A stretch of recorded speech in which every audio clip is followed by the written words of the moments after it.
Arratsaldeon. Esan zuten? Bai? Zuten da? Arratsaldeon? Ez. Orain bai, vale.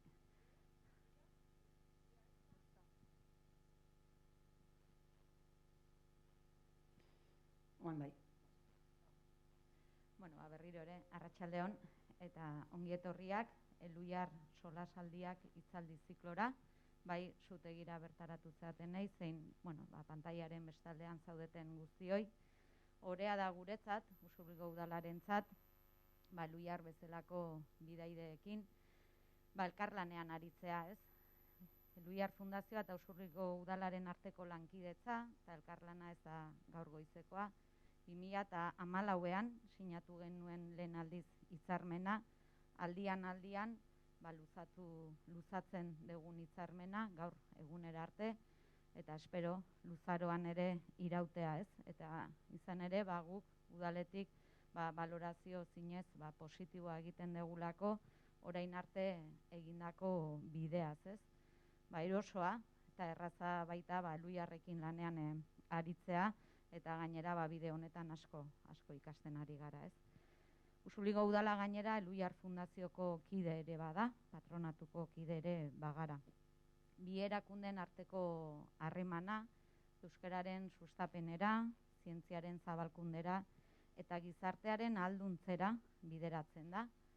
Urterik urte bi erakunden artean zehazten dugu jarduera programa batean lankidetza hori zein proiektu zehatzetan gauzatuko den, eta horren truke Usurbilgo udalak 10.000 euroko dirulaguntza bideratzen dio urtero Eluiarri. Eta lankidetza horien artean, aipatzekoak dira besteak beste, Harria Hitz, Usurbilen daukagun Harria Hitz kultura ibilbidea, balioan jarri eta ibilbide hori irisgarri bihurtzeko sortutako teknologia edota berriki amaitu dugun parte hartze prozesua Pelaionea eraikina emakumeen etxe eta auzo ekipamendu bihurtzeko. Bistan da beraz, zortekoa garela usurbildarrok, Eluiar bezalako erakunde bat, Usurbilen izateagatik eta Usurbilen izateaz aparte ere, ez lehen osan dudan bezala, haiekin lankidetzan aritzeko aukera daukagulako. Eta lankidetza hitzarmen horren testuinguru hortan, hain zuzen ere, antolatu dugu hitzaldi ziklo hau, Eluiar solasaldiak izeneko ziklo hau, gizartea eta zientzia gerturatzeko foroa izan nahi duen zikloa. Eta gainera, uste dugu ere, unea ezin aproposagoa dela, COVID-19ak, herritarren artean zientziaren ezagutza zabaltzeko eta pentsamendu kritikoa garatzeko beharra inoiz baino ageriago jarri duen garaia delako, ez? Eta pandemia betean egonagatik oraindik ere, COVID-19aren osteko gizartea irudikatzen hasteko tenorea ere badela uste dugu, izan ere badaukagu zer ikasia, badaukagu zer hobetu, gizarte eta herri bezala, ez dadila dena lehenera itzuli, edota hainbeste alditan entzun izan dugun normaltasun berri hori, ez, besterik gabe iritsi eta irakaspenik atera gabe ez dadin iritsi. Eta beraz, gure ustez, Eluiar solasaldi hauek aukera bikaina dira, horretan sakontzeko, etorkizunaz pentsatzen hasteko eta biharko eguna irudikatzeko. Horretarako 5 solasaldi antolatu ditugu, 5 asteazkenetan gauzatuko direnak, guztiak 6:30 areto honetan, Zutegiko kulturretxean, eta streaming bidez ere jarraitzeko aukera izango direnak usurbilkultura.eus eta zientzia.es atarietan. Gaurko saioa beraz, lehen saioa daukagu, eta alboan ditut, Garazi Andonegi, eta Ana Galarraga ere, Eluiarreko kideak, eta Garaziri pasako diotitza.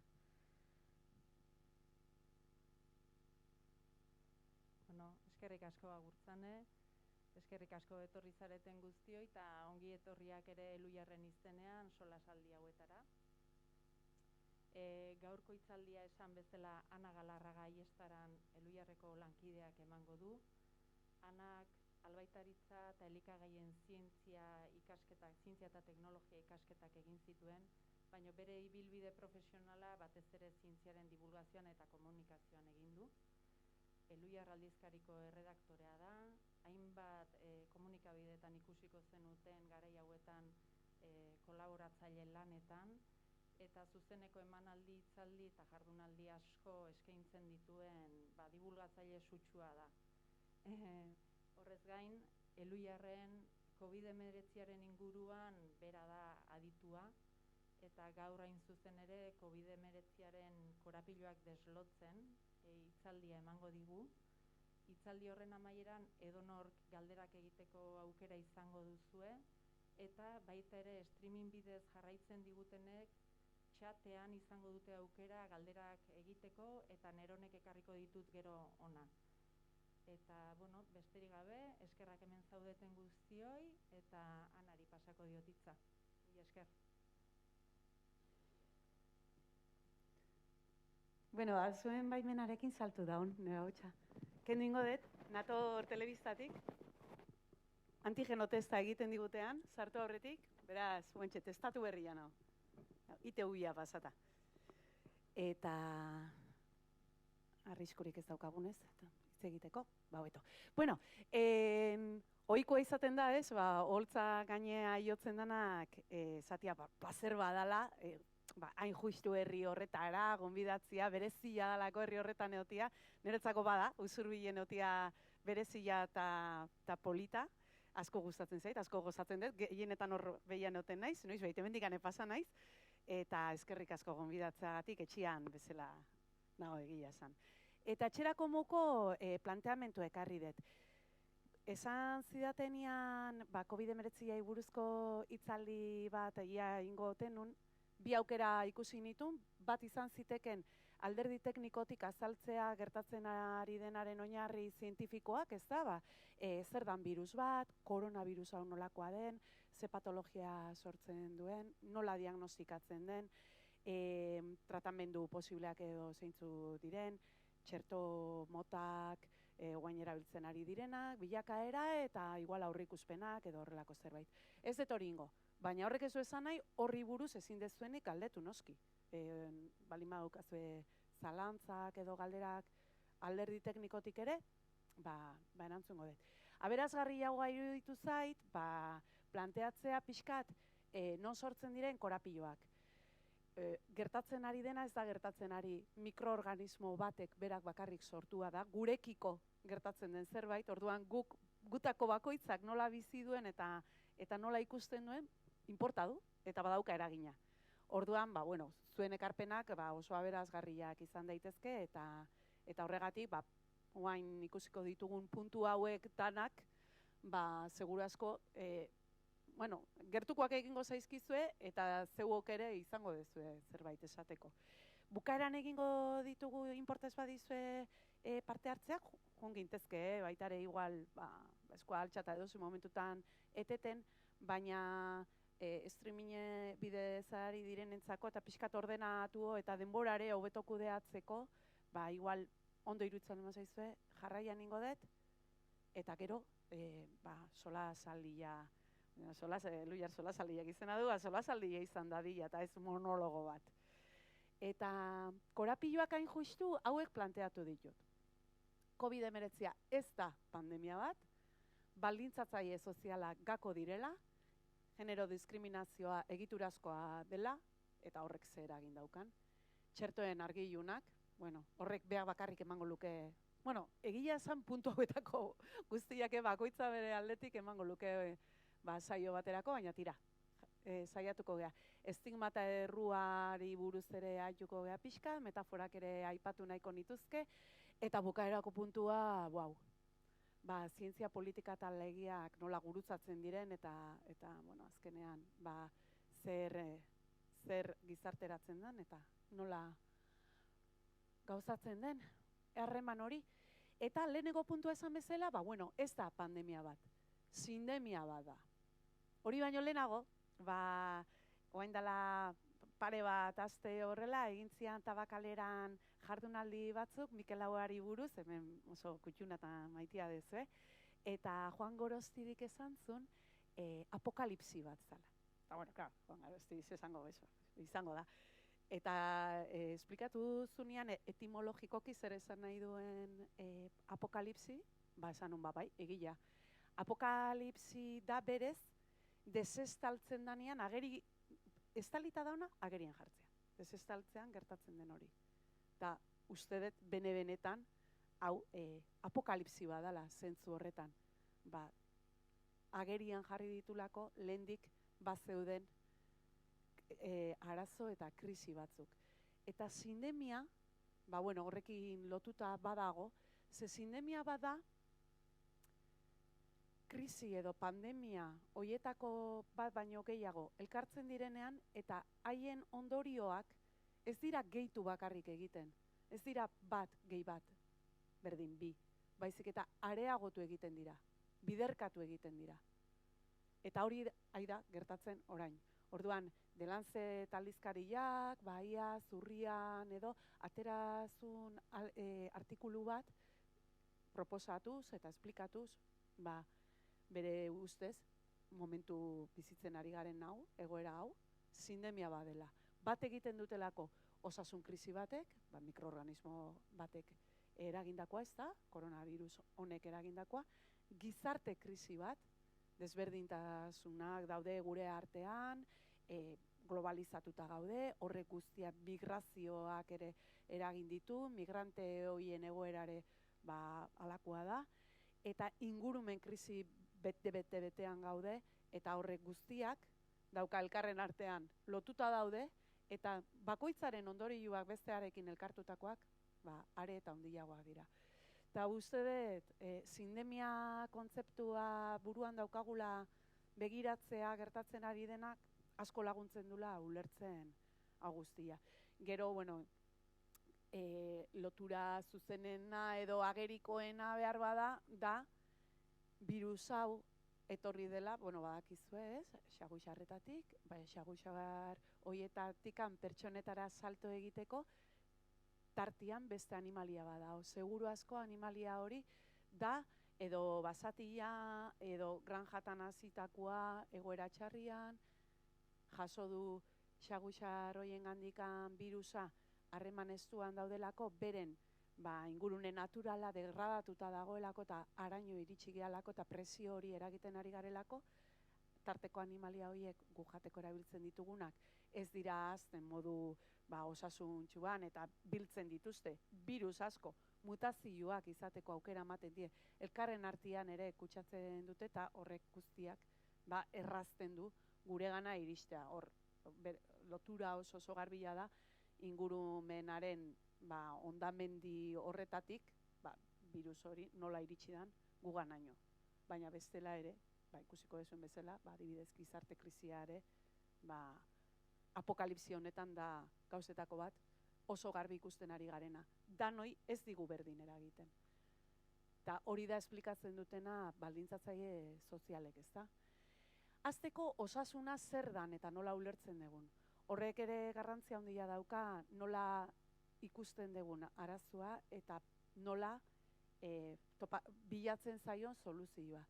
Ze fokoa jartze baldin badeu osasuna fisikoa dela, bakarrik ongizate fisikoa arduratzen dela, kontzeptu hori, osasun fisikoa, bale? Orduan mikroorganismo bat da kausa, eta hori da borrokatu behar dana. Eta horretarako daude botikak eta, txertoak.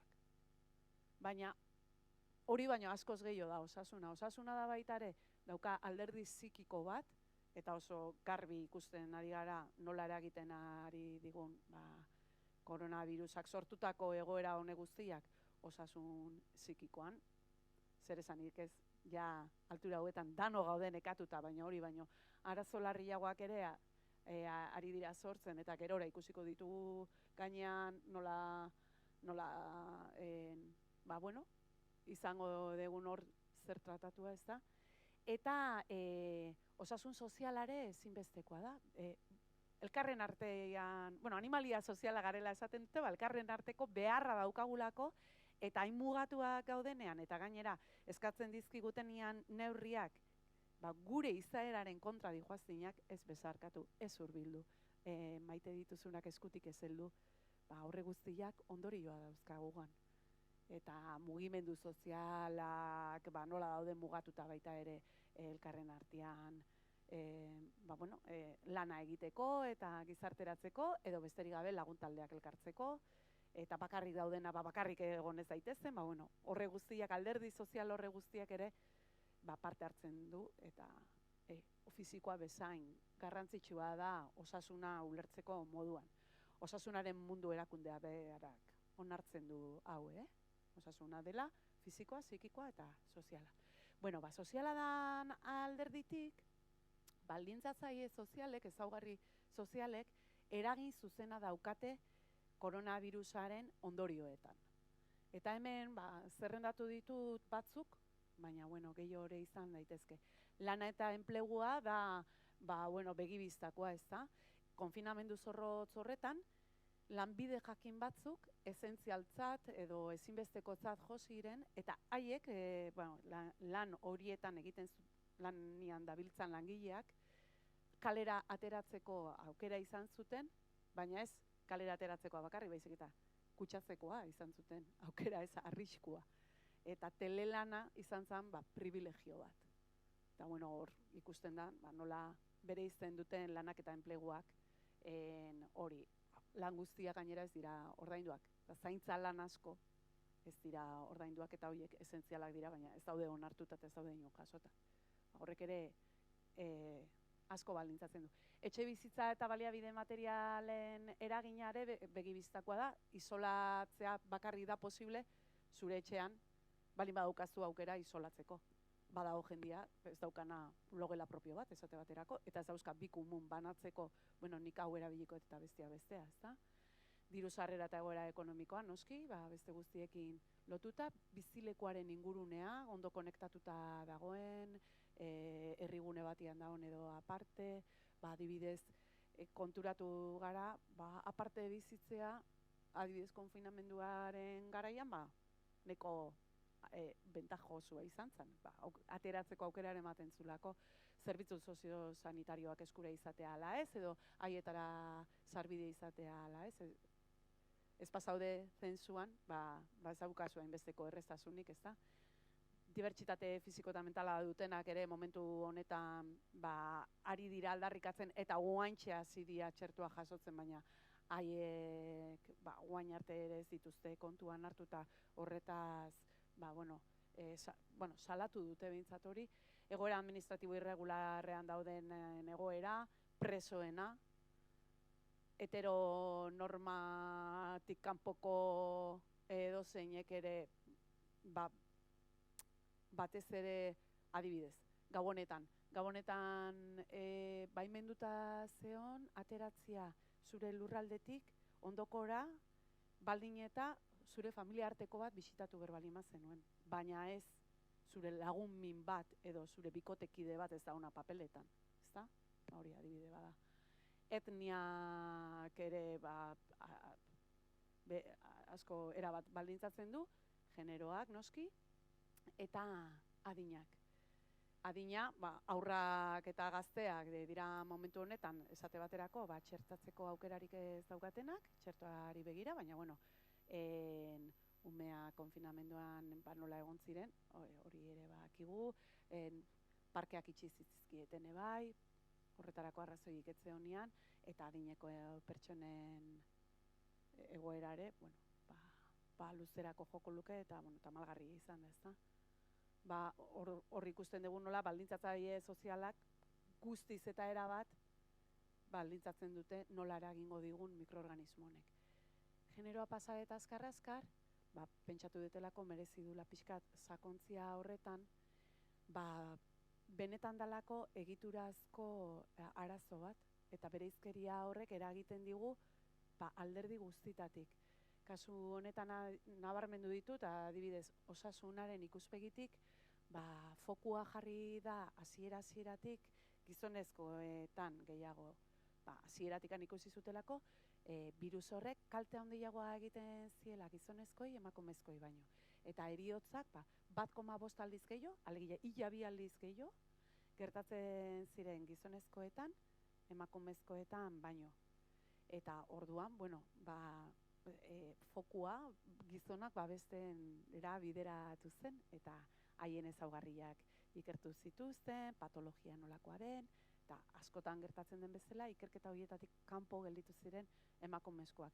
Orain ari gara ikusten, beste patologia batzuk, adibidez, COVID iraunkorra, dala sintomak iraun egiten dutela, infekzioa gainditu ondoren ere epe luzera, hori adibidez gehiago ari dira pairatzen emakumezkoak. Eta hori oraintxe arte behintzat ez da batere ikertu eta aztertu, esan bezala gizonezkoetan jarri zelako fokoa hasieratik. Gainera, eta hori erakutsi zuten hemen adibidez, Espainia mailan egindako azterketa serologikoetan ikusi zuten ze jende motak, eta zorionez ikerketa horiek bazeudelako bereizita datuak sexuaren arabera, ze beste askotan ez dute egiten, eta orduan ez dakigu benetan diskriminazio hori badagoen, nala ez, naiz eta susmatu badagoela, ez daukagulako daturik, hor bazeuden, eta hor ikusi zuten ze jendek pasa zuen infekzioa, begiratuta antigorputzak epe luzera gelditzen diren horiek, zeintzuk zeuzkaten eta zeintzuk ez.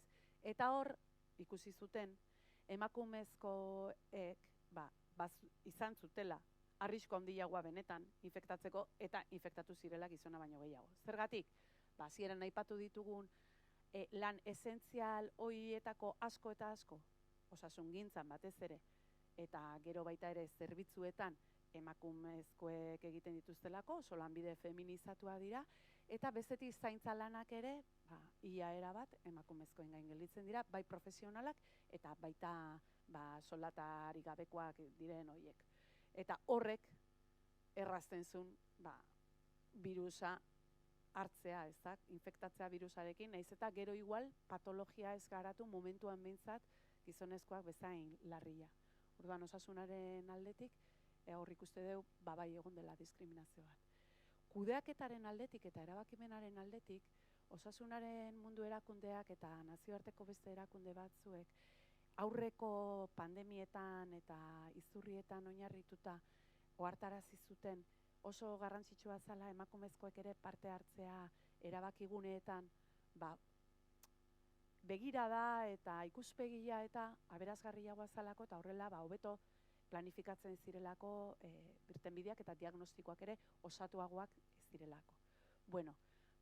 Hemen adibidez dauzkagu Espainia mailan OPIK, hemengo EHUko ikerketa talde batek egindako azterketa, eta ikusi dute, hemen daukazue ezkerretan mapan, komite tekniko epidemiologikoetan zenbat emakumezko parte hartzen duten, eta bestea da, beste komite edo batzorde, erabaki ahalmena daukatenak COVID-aren gainean. Kolorea zenbat eta moreagoa, orduan eta emakumezko gehiago parte hartzen dute. Oso moria ez da ikusten, desde luego Nafarroa ikusten dezuen bezala, guztiz hori azaltzen da ezkerrekoan pixkat lavanda edo more suabe bat han, eta erkidegoa justu alderantziz. Emakumezkoen parte hartzia ez da inundik inoa, erdira iritsi hemen. Eta mundu mailan horrela da orokorrian. Emakumezkoak ez dute parte hartu batzordeetan, eta orduan haien begirada kanpoan gelditu da. Akordatzen naiz hasieran iazko martxuan, orain dela urte bete eta piko, Euskal Herriko mugimendu feministak dei egin zien Nafarroako, Erkidegoko eta Akitaniako gobernuei, mahai bat osatzeko zaintza erdigunean jarriko zukena eta ikuspegi horretatik lantzeko bai diagnostikoa eta baita proposamenak zeintzu izan zitezkeen irtenbideak. Ez zuten lortu bilera hori egitea. Ez zituzten onartu nintzakidetzat. Orduan, hasieratik egon da hor ate bat itxita, eta mugimenduek ez dute aukerarik izan parte hartzeko, baina bestela erakundeetan daudenek ere, kanpoan gelditu dira orokorrean. Eta azkenik, zientzia eta ikerketaren ikuspegitik pixka eta aipatu dut, ikerketetan eta historikoki eta naiz eta protokoloetan zehaztuta daun animalitatek hasita, ikerketa animaliekin egiten direnetan ere, arrak bezain beste izan behar dutela emeak.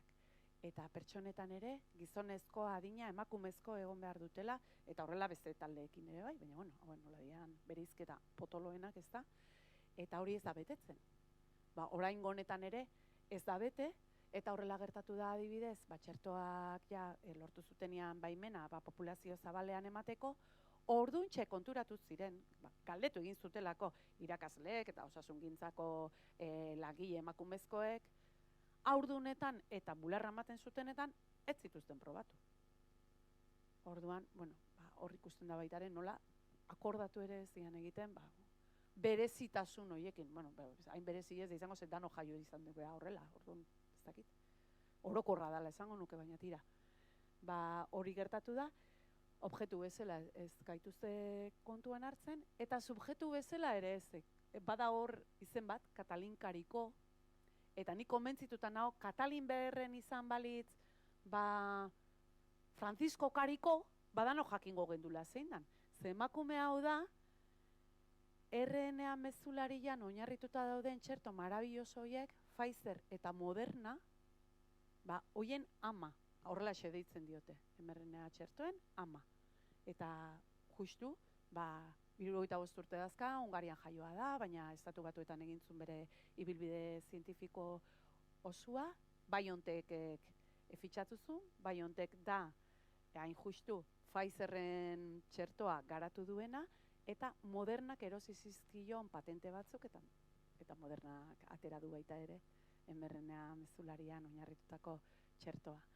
Emakume honek hasieratikan ikusizun, molekula txiki horrek, RNA mezulariak, aukera handia zezkala terapiatan eta erabilgarria izateko. Baina arazo batzuk ere bazeuzkan, eta horretarako finanziazioa bertzun, ikertzeko nola konpondu arazoiek, eta benetan bere idea gauzatu ahal izateko. Eta beti ukatzen zizkioten laguntzak, baina, burugorra emakumia, eta azkenian, ikusi dugu, arrazoia zeukala, eta, uste, merezi dula, behintzat, aipamena itia. Igual ez bere izenak ingelituko, baina, urrenengoan, igual ezaguna ingo zaigo edo. Bazan bat hor. Hoixe, aipatu nahi nun. Txertoak aipatuta, esan detena hemen, gaina egunero dauzkagu albiztiak, pentsatzen dut gero bukatutakoan izango dituzuela baitare zalantzak edo ekarpenak edo tanadalakoak, baina alderdi bat nahi nun erakutsi, eta ze kontraste daun txertoen eta txertaketen artean. Txertoak izan dira arrakasta zientifiko ukaezina, mugarri bat. Nik neuk ez enun sinisten eta enun uste, gai izango zianik ikertzaileak, ez bat, baizik eta, munduan badaude 10 bat edo, 11, txerto baimenduta daudenak, mota desberdinetakoak, COVID-19 aurre egiteko. Eta hori lortu da urte bete, baino gutxi joan esaten da. Ez da egila, ze ikerketa hori guztiak, Karikorekin kontatu duten bezala, aspaldi hasi zian. Eta finanziazioa izaten da hor koxka. Ebolaren adibidez baita ere, bada hirugarrengo saio klinikoen hirugarrengo fasera arte garatuta. Eta ez da merkaturatu, zergatik? Ez da aukalako eroslerik. Inbertitu behar dana, gero saltzeko, nola erosiko dunak, ez dun ordainduko, hain txerto gareztia, eta 80 gradu 0 azpiti behar dituna kontserbatzeko, ez da? Afrikako arazoa dalako.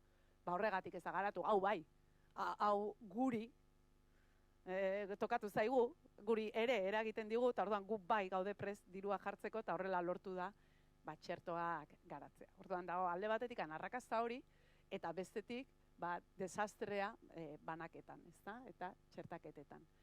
Eta atzo uste esan zula Osasunaren Mundu Erakundearen buruak, herrialde aberatseetan lautik bat dagoeneko ja guztiz txertatuta dago. Seguro asko hemen gaudenetakoak ez, baina bueno, herrialde aberatsen barruan gaude, eta orduan, bataz beste, lautik bat txertatuta dago.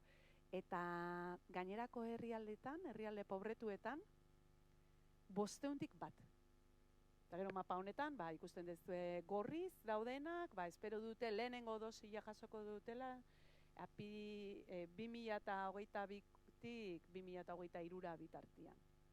Datorren urtean ez, baizik eta hurrenguan jasoko lituzkete txertoak, txertatzeko moduan izatea. Bueno, txertoei buruz gauza asko esateko, baina bueno, pare bat zertzela. Beste kontu bat, ez du nahi. Ez du hemen gelditu nahi. Estigma eta errua. Aipatu nahi nitun, esan deun bezala, kontu hau ez da mikroorganismo batek egindakoa. Gurekiko ere, eta guk nola ikusten deun, eta gizarte mailan ere, gure dinamikek ere eragiten dute gertatzen ari den guztian. Eta estigma eta errua izaten dira horrelako gaixotasunetan oso ondorio txarrak ekartzen dituztenak alderdi askotatik. Adibidez oso garbia da IESaren adibidea, ez da? IESaren garaian, hasiera batean prostitutekin eta homosexualekin lotu zen, guztiz estigmatizatu ziren talde horiek, talde horietatik kanpo gelditzen zianak iskutatu egiten zuten, eta barruan zeudenak ebai. Ze, klaro, zuten nahi identifikatzia gurutze beltzakin, ez da? Eta gainera, gaitza eskutatzeak dakar bitartian kutsatu egiten dezula. Ez zu diagnostikatu nahi, eta bitartian gaitza edatzen da. Eta zuri sortzen dizu erreduntasun sentimendua. Hori esarekin ikusi izan oso garbi, eta horregatik emakumezkoak erabakigunetan parte hartu behar zuten, aholkatu zuten garai berean, alegia hasieratik bertatik, esan zuen osasunaren mundu erakundeak eragotzi behartzala eta guzti saiestu hori estigmatizazio hori sortzia ikusi zulako arrisku hori bat zegoela. Nola Txinan sortu zen birusa, leku askotan, komunitate txinatarren kontrako erasoak egon ziren.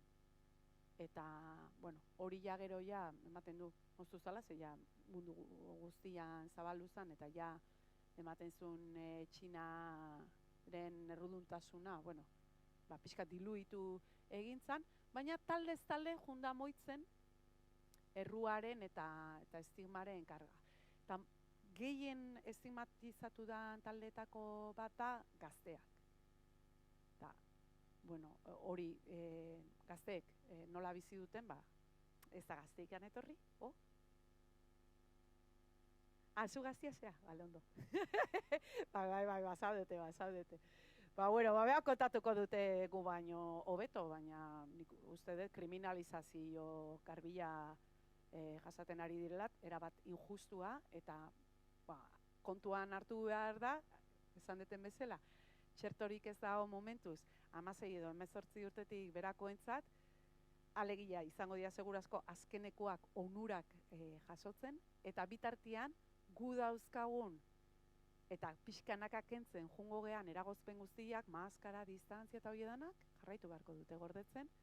Dianian, inorentzako beste taldeentzako baino, muga handiagoa egiteko berez eta naturaz tokatzen zaiena. Dala, elkarrekin egotea, harremantzea, jende berria ezagutzea, ez da? Hori, estigmaren aldetik, gazteena uste oso nabarmena dela, eta erruarena berriz identifikatu dute gehien bat emakumezkoetan, bestela ere gizarte estereotipoengatik emakumezkoen erruduntasun sentimendua handiagoa izaten da, hori oso normalizatuta dago, ez dugu aztu behar gaina kultura judeo-kristiauaren seme-alaba gehala, eta hori horrela da. Naiz eta iruditu Elizarekin ez daukagula, behar bada Elizarekin ez, baina kultura hori hor jaioa gea. eta oraindik ere eragiten digu, eta gainera gertatu da asko zaintzarekin lotuta, adibidez, adinekoak zaintzen dituztenetan, eta adineko pertsona hori kutsatu baldin bada, zer esanik ez, ondorio larriak izan baldin baditu, edo hil egin baldin bada, askotan gelditzen zaizu errua, zuk zeu kutsatu diozu, edo ez duzu ondo zaindu, eta hala ere kutsatu egin da. Ez, zure erruz, zuk ez duzulako ondo zaindu. Eta hori bera gertatu zaie asko osasun langileei. Osasun langileak gaina gogoratuko zate, hasiera batian eta konfinamendu zorrotzean, leku batian baino gehiagotan, baztertu egin zituzten beren bizilagunek, eta joan berri izan zuten ospitaleetatik gertu dauden apartamentuetara, eta hotelak ere eskaini zitzaizkien, kasu batzuetan, ez zituztelako onartzen beren etxe bizitzetan, etxe bizitza blokeetan, zieten usten. Eta gainera eduki duten beste arazo bat, segun eta zertan egiten duten lana, adibidez erizain askok daukate estres posttraumatikoa deitzen zaio, eta gelditu zaie ondoriotako bada hasierako olatu handi hartan, hainbeste jende zeukaten ezin zuten nahi bezain ondo zaindu, gainera neurri pila bat hartu bertzean artean etzekiten eta ez zeuzkaten. Baliabideak ez dare babesteko, ez musukoik, ez ezer, eta hil egiten zaizkien, eta errua zan, ez dut egin behar nuen guztia, ez zedin hau gertatu. Hori batetik, eta gero baita ere ziura zein bideratu, hor, erabakiak hartu behar izaten dira, eta hainbeste jende zeon behartzuena, eta hainbeste jende utzi behar izan zuten kanpoan, horrek ere ekarri zuen erruduntasun handia. Horri buruzko ikerketak badaude, eta datuak daude, eta evidentziak daude, zenbaterainokoa izan den, baina nik uste dut gizarte bezala akatsa handia indeula hori gertatu, etzun gertatu behar.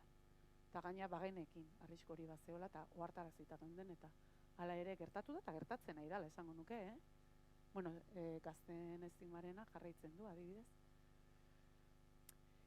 Horrekin lotuta, gizarteak nola jokatzen den, nola ikusten ditugun gauzak eta hori dana, deigarria egin zait baitare komunikazioa zehan kamotz gelditu dan, eta batzutan ze kaskarra izan dan, eta izaten ari dan. Eta hori ikusteko adibide bata, ze metafora erabili diren, eta gainera, ze garbi erakusten duten, ze ideologiatik dauden ikusita, ezta? Eta oso nabarmena izan zen, adibidez, gerraren metafora zenbateraino zabaldu zen, eta mundu osoan erabili izan, Espainian oker espalimana, zan pixkat gerra eta futbol, ez? Todos a una, unidos venceremos, el enemigo, ez dakiz zer, eta bueno, futbolare bat zeon, uste dut.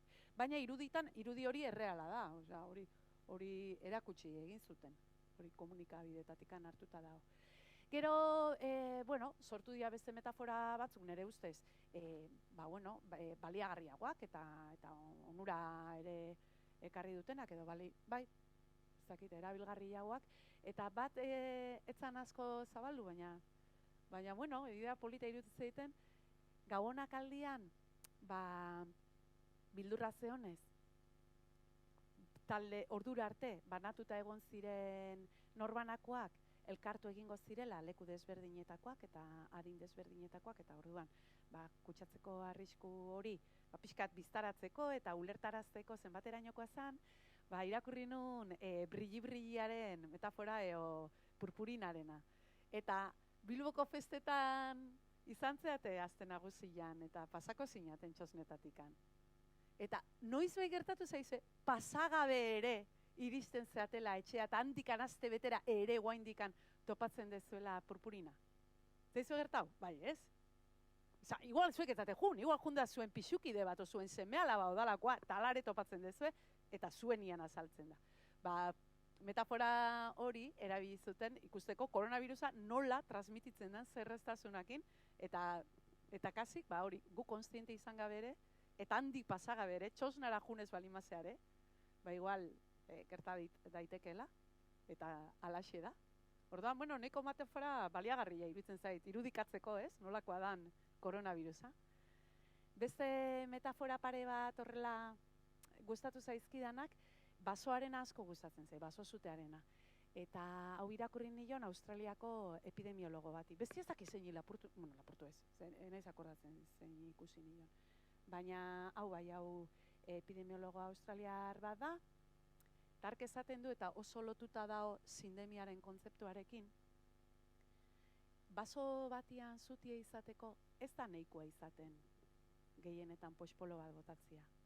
Zuk poxpolo bat bota edo eroritze balimada, eta baso hori osasuntxo balimada, espezie askoko osatze balimadute, zetasun nahikoa balimada, eta igual, bere hortan zeatuko da, itzalduko da, zabaltze balimadare iritsiko da momentu bat, mugatu ingo duna ibai batek, edo beste erabateko landaretza egongo da, eta ua ez da inzukoia izango, eta orduan, bea mugatzen da, bea erregulatzen da, ezta? Badauzka mekanismoak, kaltia ez dein hain handia izan. Aldiz, hori bea, poxpol hori bea, botatze balima ezu, demagun, eukalipto, monokultibo, lehor eta antzu batean, horrek hartuko uzu, dana kiskaldeoa arte, eta danian edatuko da. Eta hori da pixkat gertatu dana, ezta? Virus hau iritsi dan bezala, kate horren bidez, ezta? Ja, lehendikan ere ondatuta zeudelako hor zua moztuko zuten ezi horiek, ezta? Ja ondatuta zeuden, eta gaina iritsi da leku batea, ja zeuna oso pobretuta. Ez da ona aberastasunik, ez da dibertsitaterik, eta ez da aukerarik mugatzeko, eta gelditzeko, eta zu hori itzaltzeko kaltea handia egin baino lehenago. Uste dut, nahiko ondo esplikatzen dula egoera baso zutearenak. Eta bestea berriz, ezakitot no ikusten dan, baina da, oizan nahi du, amildegi bat, eta ikusten da amildegi horren justu ertz batian, pertsona bat, eta ikusten denez, oso amildegi handia, eta arriskua dauka eroritzeko, eta eroritze bali bada, segurazko hilingo da. Egoera horretan gaude, egoera larri horretan. Eta esaten dute, bi aukera daude. Bat da, arriskua dago eroritzeko, eta orduan behian jarriko ditugu ambulantziak eroritzen danean lehenbaien eramateko ospitalera, eta hori egiten. Eta beste aukera bada, guazen goian jartzea ezila, ez dadin inor erori. Eta hori izango litzateke 0 COVID. Ez da eroritzeik, guazen istea, eta inor ez deia kutsatu. Zer dan gareziagoa? Igual momentu hasiera batean, igual inbertsio handiagoa egin behar da ezion bat jartzeko. Baina denborarekin, ikusiko genuke, ambulantziena baino, asko zer eraginkorragoa dela, eta gaina, emaitza asko zobia ematen dula ez. Ordan, amilegilaren bidez, bi estrategia horiek, jartzen ditu parez pare.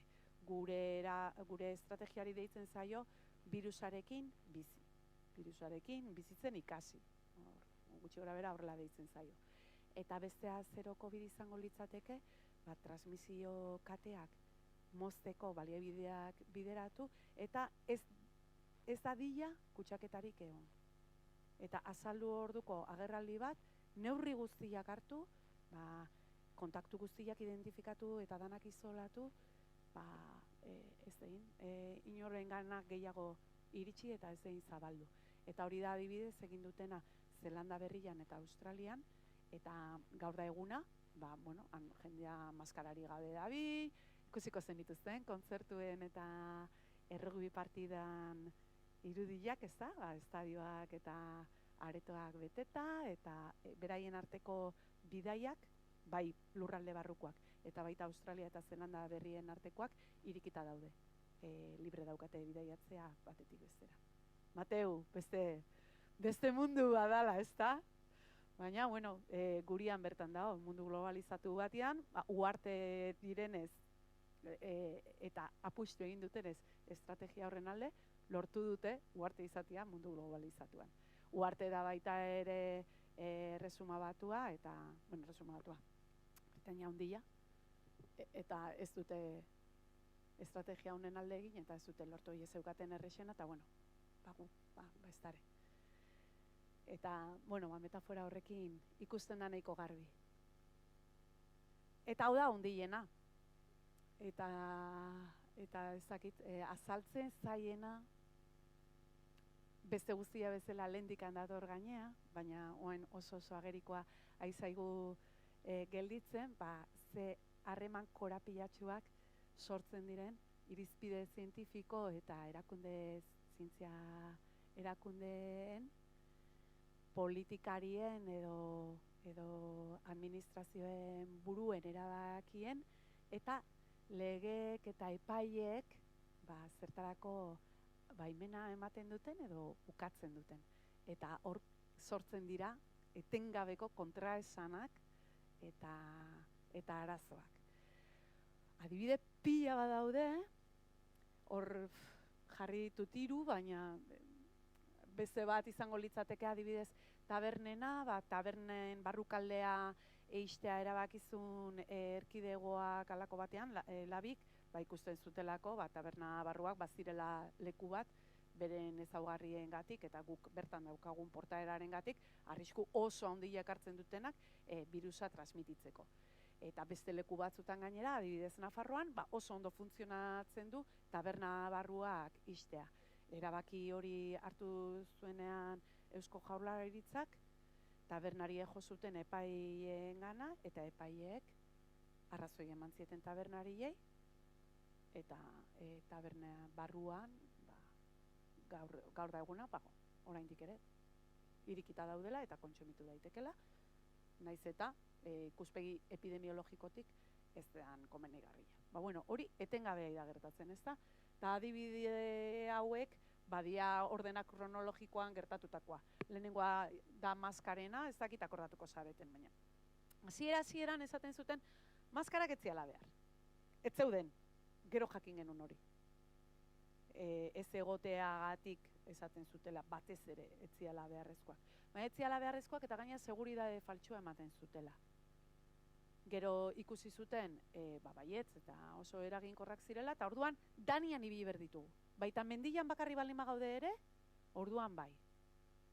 Orduan ikusten da, hartzen dituzten erabakiak, irizpide zientifikotatik oso urruti daudela, ze ikuspegi zientifikotik hasieratik eta beste antzeko birusengatik jakina zan funtzionatuko zutela maskarek, virusaren transmisioa eteteko ezi importantia dela, eta holaxe ikusi izan gainera, Asiako herrialdeetan asko zoituagoa daude maskarak erabiltzea bestela ere, poluzioangatik eta abar, baina haiek izan zituzten aurreko esperientziak beste 2 koronavirusekin, SARS eta MERS. Eta hoietan ja ikusi zuten maskarak besteen zutela asko, eta ez zuten inolako zalantzarik izan. Maskarak erabiltzeeko hasieratik. Hor ikusten da nola irizpide zientifikoak eta erabakiak ez datozen bat. Ze irizpide zientifikoek ere esaten dute, baiez, maskarak asko babesten dutela behar dianean. Bakarri balima zaude eta aire librian ez dia behar. Baina arauak esaten du jantzi egin behar dela. Horrelakoak etengabe gertatzen zaizkigu. Aerosolekin gertatzen da. Aerosolak zer diran, uste dauneko jakingo dezuela, baina, badazpaz, karraskarra izango dut, aerosol deitzen zaio azkenian. Guk arnaza hartzerakoan, ez zer esanik izitzeitakoan, eta kantatzeakoan, eta ozen hitz egitakoan, hautik botatzen ditugun partikulak, batzuk txistutantak dira, hori dia hundienak, eta tamaina guztitako daude, eta txikienei deitzen zaie aerosol. Eta horiek, nola txikiak dian, gutxillo pixatzen dute, eta orduan, urrutirago iristen dira eta gaina denbora gehion irauten dute airian. Zientzialariek hasieratikan ohartarazi zuten metro terdiko distantzia hori oso gutxi zala aerosolen bidez ere transmititze balimazan birusa. Iritsiko zala urrutillo ere. Eta orduan importantea zala distantziarena baino gehiago, ikustia zenbat jende da on leku itxi batean, eta albada beti leku irikietan egon, itxila balimada aireztapena zaindu, eta ez balimada aireztatzeko modurik, filtroak edo iragazkien bitartez, partikula horiek biltzea. Hori da zientzialariek esan zutena. Hori arauetara ez da iritsi. Ez dira, eskoletan adibidez, bai jarri direla, eta hezkuntza zentroetan ez ezi, zentro publikoetan, eta jarri dira arauak, egon berdula, gomendio dira, bermatu behar da aireztapena, baina gomendioa da, aireztapena izan dadia gurutzatua, eta maiztasun jakin batekin, iriki berdia leiuak, eta hola, lantokietan osalan arduratzen da horretaz, ez da oso garbi, ez daude protokolo garbiak, desde luego ez da derrigortasunik, eta diru laguntzarik ere ez, horrelako aireztapena ez daukaten lekuetan, iragazkia jartzeko, eta kontrolatzeko, ze kontzentrazio daun partikulaena esate baterako, CO2 neurgailu batekin. Hori beste herrialde batzutan, Alemanian gobernuak laguntza eman du leku itxietan horrelako neurgailua jartzeko, jakiteko zema partikula dauden. Ez dakigu birusa dauno ez du neurtzen birusa. Baina bai neurtzen duz partikula pilaketa zenbatainokoa dan, eta horrek ematen dizu pista bat, noiz komeni dan aireztatzea eta berritzia airea. Eta horretarako laguntzak eman dituzte, eta baita ere jartzeko iragazkiak leku itxi guztietan. Horrelakorik hemen ez da egin. Eta adibide azkena, horra AstraZeneca dago, baina guain Janssenekin berdinean gaude. Irizpide zientifikoen arabera ez da inolako zalantzarik ere txerto hauek, bai AstraZenecarenak eta baita Janssenenak askoz ere onura handiagoa ekartzen dutena, kalteak baino ekarri ditzazken albondorio horiek baino, eta horrela esan dute, hortaz arduratzen dian batzorde zientifikoek, kasu honetan eta Europan, txertoak baimendu dituen erakunde berak, eta medikamentuen Europako agentziak, EMAk, gomendatu du txertaketarekin jarraitzia, eta gainera, komeni da txertaketa azkartzea, eta zenbat eta jende gehiagoren gana iritsi, zenbat eta lehenago orduan eta heriotza gehiago eragotziko dira, eta horren ordez, gobernuek eta bakoitza bere aldetik eta bateratu gabe irizpideak, adibidez, adientarterako emango dian, o ez dian emango, bigarrengo dosiarekin zer egingo duten, bakoitzak hartu ditu erabakiak bere aldetik, eta hori guztia, gaina, gertatu da, Europan. Janssenena, estatu batuetan ebai.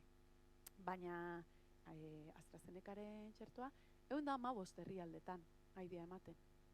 Merkeena dalako, Osforreko unibertsitateak erabakizulako, etzula diru irabazirik aterako pandemiaren egoera hau bukatu arte, erabiltzen duen teknologia, askozaz merkeagoa da eren amezularian oinarritutakoa baino, eta gaina ez du behar olako oste sistema ikaragarririk, ze temperatura arruntetan, 4 gradukin, frigorifiko normal batian, kontserbatu daiteke. Eta orduan, aigea esaten, guretzako haundigila dan arrisku bat ez deula hartu nahi, baina besteek hartu dezatela, ze beraiek ezin dute aukeratu Pfizer edo Moderna erostea. Pfizer gaur bertan esan dut ez da, beste 40 milioi dosi aurreratuko ditu Pfizerrek, udazkenerako gordeta zeudenak, Europarako, bai, 3 hilabete datorren 3 hilabete aldian jasoko ditu. Hori herrialde guztiak ezin dute aukeratu, ez da bidezkoa. Eta gaina, ez da hori irizpide zientifikoetan oinarritua. Orduan, hor sortzen dian kontraesanak eta korapiloak, ni deslotzen jarri dut, izenburuan. Oso handi nahi da, ze uste dut, identifikatzen batzuk, horreaino aiatu balimagean, nahiko hain dugu, hori askatzia, baina, Larruperrek kantatzen duen, Sarriren letra oso politan, izenbururako hartu dut, baina hoxe. Eta honeaino nahi nun iritsi, oso ondo, eta guain nahi bali madezue, zuen txanda. Ez badezue galdera egiten, ni jarri zaitziten, baina. Espero, galderak, komentarioak itia,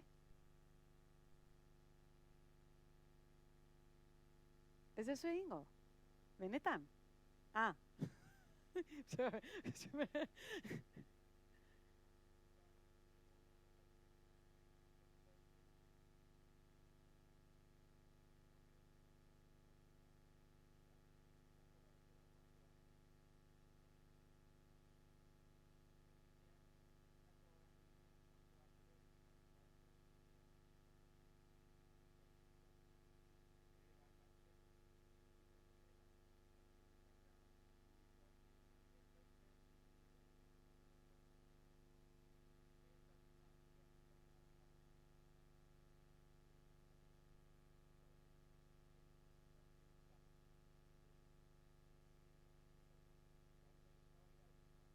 Hori da.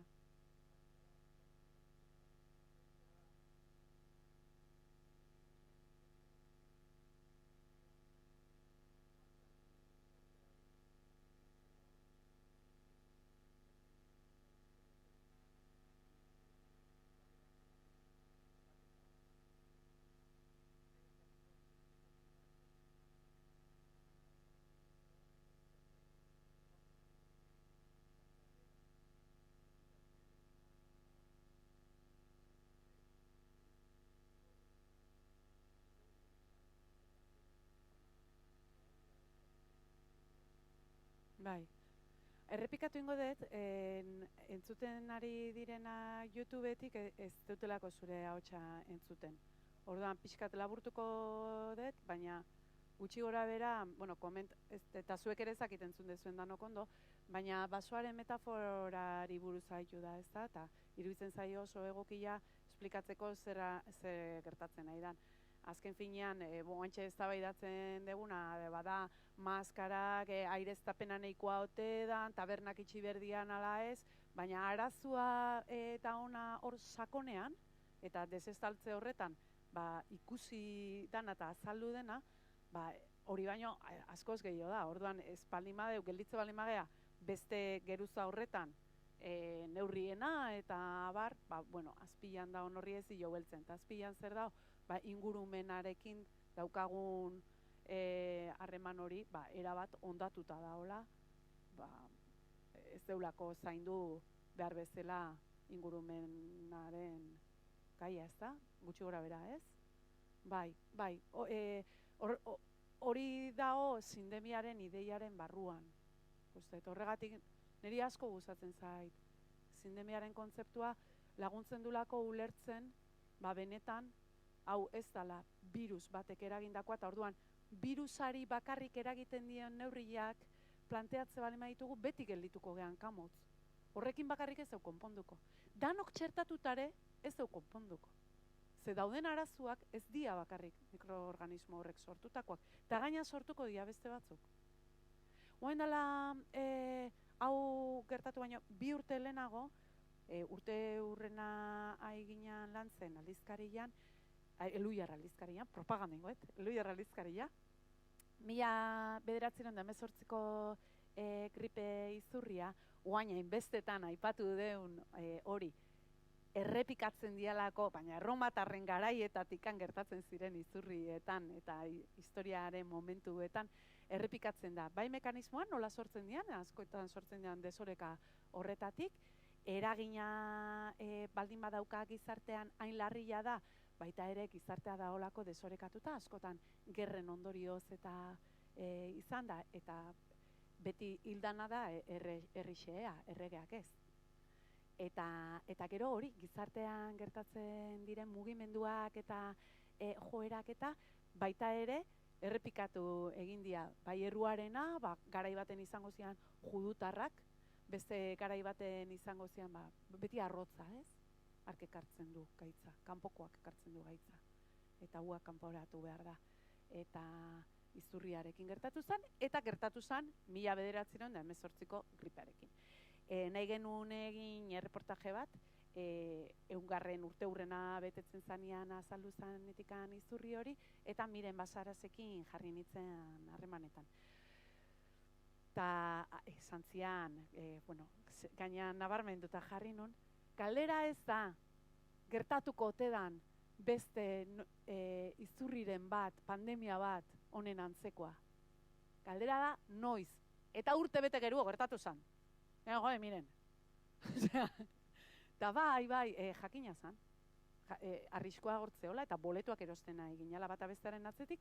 Eta badago epidemiologo bat, guain dago Kantabriako buru, baina hasierako konfinamenduz hasierako horretan, eta hemengo epidemiologoen taldia pixka zuzentzen, behintzat hori koordinatzen, eta Adrian Hugo Aginagalde egon zen, hori epidemiologo donostiar bada, eta esan bezala guain Kantabrian dago, eta ura ere elkarrizketatu nun gero aldizkarirako, eta esatezian 21. mendia izango dela arnaz bideetako virusen mendia. Zergatik, beste patogenoei, beste gaitzak eragiten diguten bakterio, virus eta bizkarroiak eta haiek mozteko badauzkagu bideak eginak eta botikak eta erresagoa da. Adibidez, antibiotikoa dauzkagu bakteriontzako, egia da, bakterio erresistenteak izegizkigula sortzen, baina bueno, ja armak baditugu, virusekin ez. Eta arnaz bidei eragiten dienak, airetik transmititzen dienak, hoiek dira. Asko zailagoak mozten. Eta hoiesek gertatzen nahi dira, egia da. Mende hau hasi deunetikan, 2 koronavirus mehatxu, pandemia mehatxu, izan ditugu honen aurretikan, koronavirusek eragindakoa. Eta gripearenak bat baino gehiago, baita ere. Gohatuko zate, ez, Tamiflu. Ez zotzan, ez zon horrela izena, Tamiflu. Erosizala antibiriko hori mundu osoan emateko gripe gogor hori azaldu zenean. Eta gazti gripea dalata, aurreko hilabeteetan, Frantzian, hil dituzte ezak izen bate gazti. Hoie guztiak, danak, neurri hain gogorrak hartzia egaztietan eta funtsean hori da, bildurra gugana iritsikote dian. Guri eragiten diguten gaixotasunetik, 3 animalietatik sortuak dira, zoonosi deitzen zaie. Hau ere zoonosioa da. Eta gehienetan izaten da, horregatik, ez da? Animalia horiek daude presiopean, estres batian, bizidia normalian kaiolatuta o leku txikitan ezituta, bata bestaren gainean, orduan gaitzak beraien artean oso errez transmititzen dira, hor sortzen dira mutazioak, guk kontaktu estua daukagu haiekin, gu geuk ere normalen horiek zaintzen dituztenak, ez die izaten ni bezalako lana daukatenak, ordenagailu aurrean, baizik eta hori, lan gogorra, baldintza txarretan, askotan bizidia behaiek ere, higiene eta osasun baliabide eskasekin, beraz gaitzak hartzeko ere arrisku handiagoa daukate, virus horrekin kutsatzia ez da nahikoa. Gehienetan ze gertatzen da, pertsona hori hil egiten da. Igual kutsatzen dio bere familiai eta bar, eta hil egiten da, eta jazta, hor bukatzen da. Virus horrek gero hartu behar du gaitasuna pertsona batetik bestera kutsatzeko. Hori, gaitasun hori hartzen du mutazioen bitartez. Juten da mutatzen, eta zoriz ateratzen da bat, gai dana hori egiteko. Orduan, arrakasta lortzen du horrela biderkatzia, ez da, pertsonatik pertsonara junda, eta horiek dira boletuak. Azkenian zenbat eta aukera gehiago eman horrelakoak gertatzeko, orduan eta aukera gehiago horrelako mutazioak dauzkaten virusak sortzeko. Eta holaxe gertatu da, eta orduan arrisku hori badao, ez baldin baditugu hasierara ez bagea juten baso horretara eta zaindu eta babestu, beti eukiko deu kate hori, ez? Kate horretan atiak irikita, kate begi batetik bestera, gertadadin prozesu guzti hori, guain gertatu dan bezala. Eta horregatik, txerto batek hori ez du konponduko. Bueno, hoxe. Gehiago nahi zuen esan. Ez que, moztu jo terrepikatzeko, YouTube kontzat.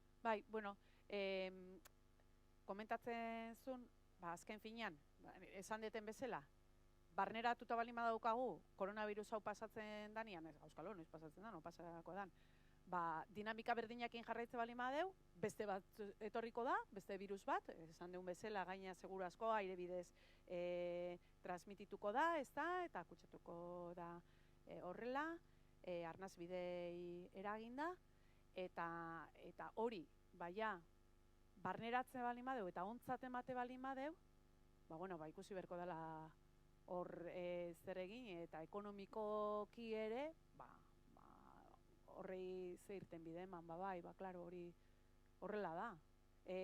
Azken finean, zuk beti pauso beak emate bali dituzu, emaitza berberera iritsiko zea, oantxe aige ikusten.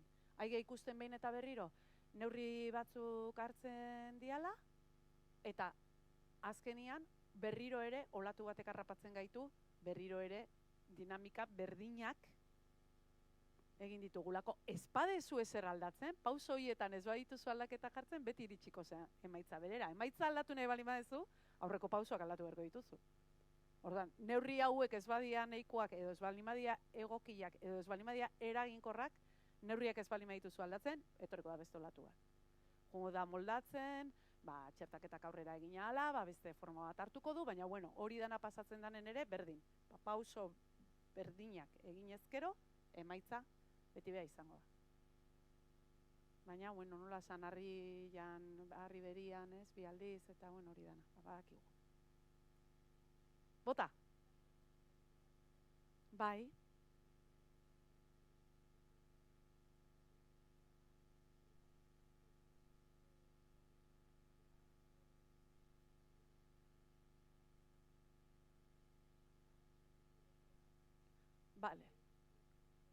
Bale.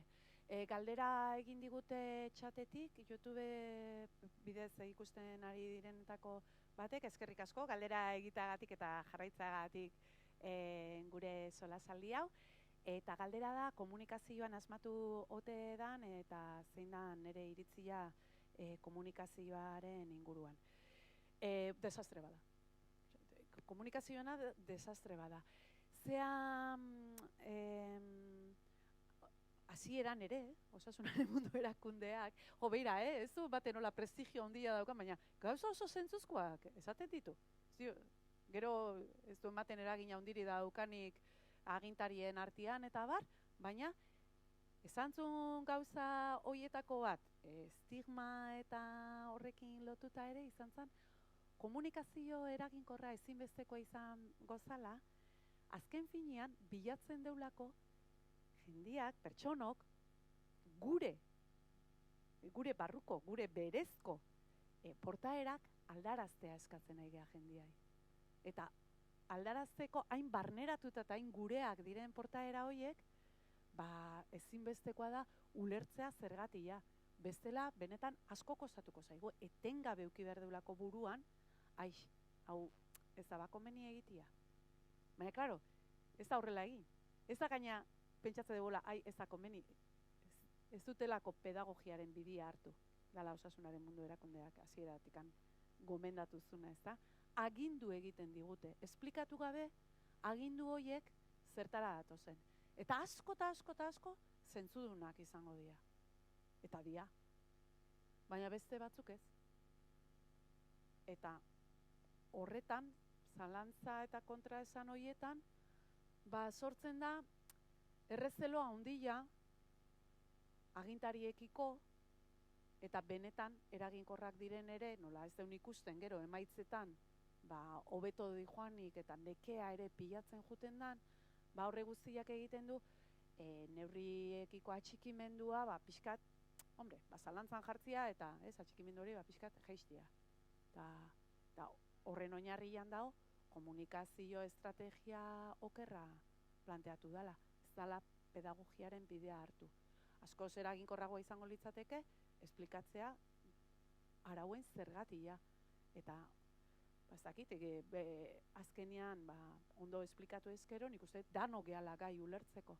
Eta egia da baita ere, badaola horroinarrian gauza bat kultura zientifikoa hedatu egon izan balitz, hobeto ulertuko genukela, eta zientziak hasieratik oso zaila dauka esatia hau txurita hau beltz. Ez du horrela funtzionatzen zientziak. Zientzia juten da evidentziak metatzen, eta horrekin hipotesiak planteatzen ditu, eta hipotesi horiek juten da probatzen alde batea eo bestea nola dan, eta gero ja, hortik, ondorioak ateratzen ditu, eta ondorio horiek gaina gertaliteke gero atzera bota berri izatea, beste zerbait gertatzen delako. Eta prozesu hori, dao bitartian, hori, bada hor euneko bat, ezin dana guztiz ziurre esan. Ziurgabetasuna da berezko ezaugarria metodo zientifikoan gertatzen dana, ez da, prozesu horretan. Eta hori ere badao, hori ez ulertzea, ez da? Eta jendeak esaten du, hasieran esaten zuten aurrela egin bertzala eta gero bestea. Bueno, igual hori aldatu da. Aldatu da, adibidez, hori distantziarena ez dala nahikoa. Leku itxi batian balima gaude, metatu egiten dala birusa airean.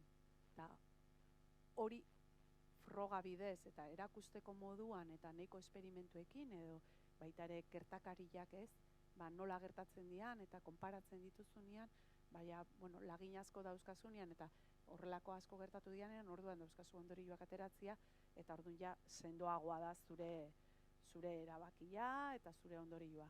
Eta orduan neurriak ere pixu handiagoa dauka eta hobeto ulertzen da. Eta nik uste dut komunikazioan horre ez dala asmatu. Eta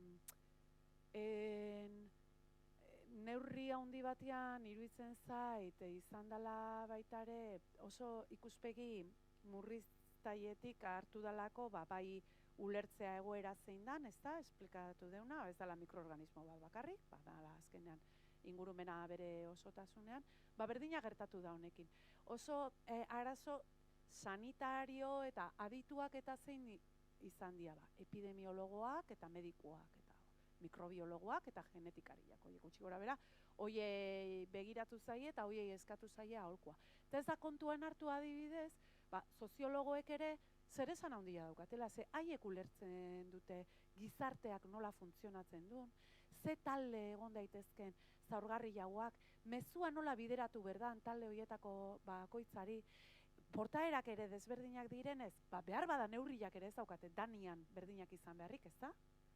Eta horretarako soziologoak eta psikologoak oso lagungarriak izango zian, ez dira aintzat hartu. Antropologoak gauza bera, kulturalki ere gauza batzuk gogorragoak egiten zaizkigu onartzeko beste batzuk baino, adibidez, distantziarena eta kontaktuarena guri oso gogorra egiten zaigu eta beste herrialde batzuetan ez da hain gogorra. Han ez dauzkatelako ohitura horiek eta ez dutelako horrelako beharrik sentitzen. Eta orduan mezuak ere, beste era batera komeni da esati eta hori ez da egin. Ez da jendia kontuan hartu beste ikuspegia, beste disiplina batzuk, ez da? Hori da, nire iritzia,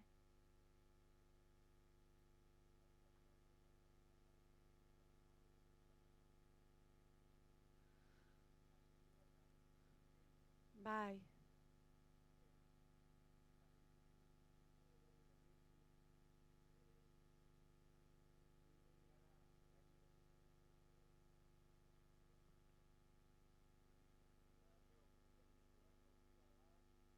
Hau jarri dut, osasun krisia, gizarte krisia eta ingurumen krisia.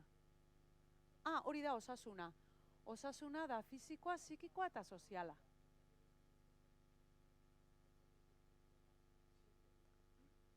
Bai.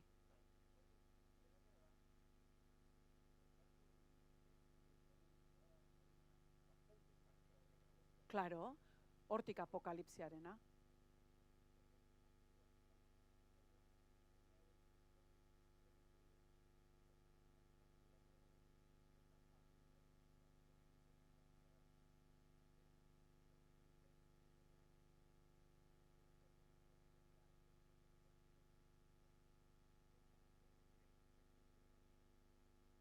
Bai.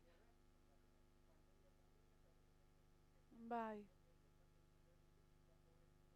Bai.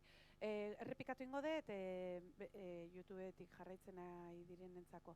Komentatzen zuen, komunikazioaren ikuspegitik, adibide badala esate baterako, sindemia aipatu detelanik, eta beraketzun sindemia ezagutzen, kontzeptu hori ez ezaguna zitzaion, etzun entzun, eta pandemia izan da, orain arte erabili izan dena.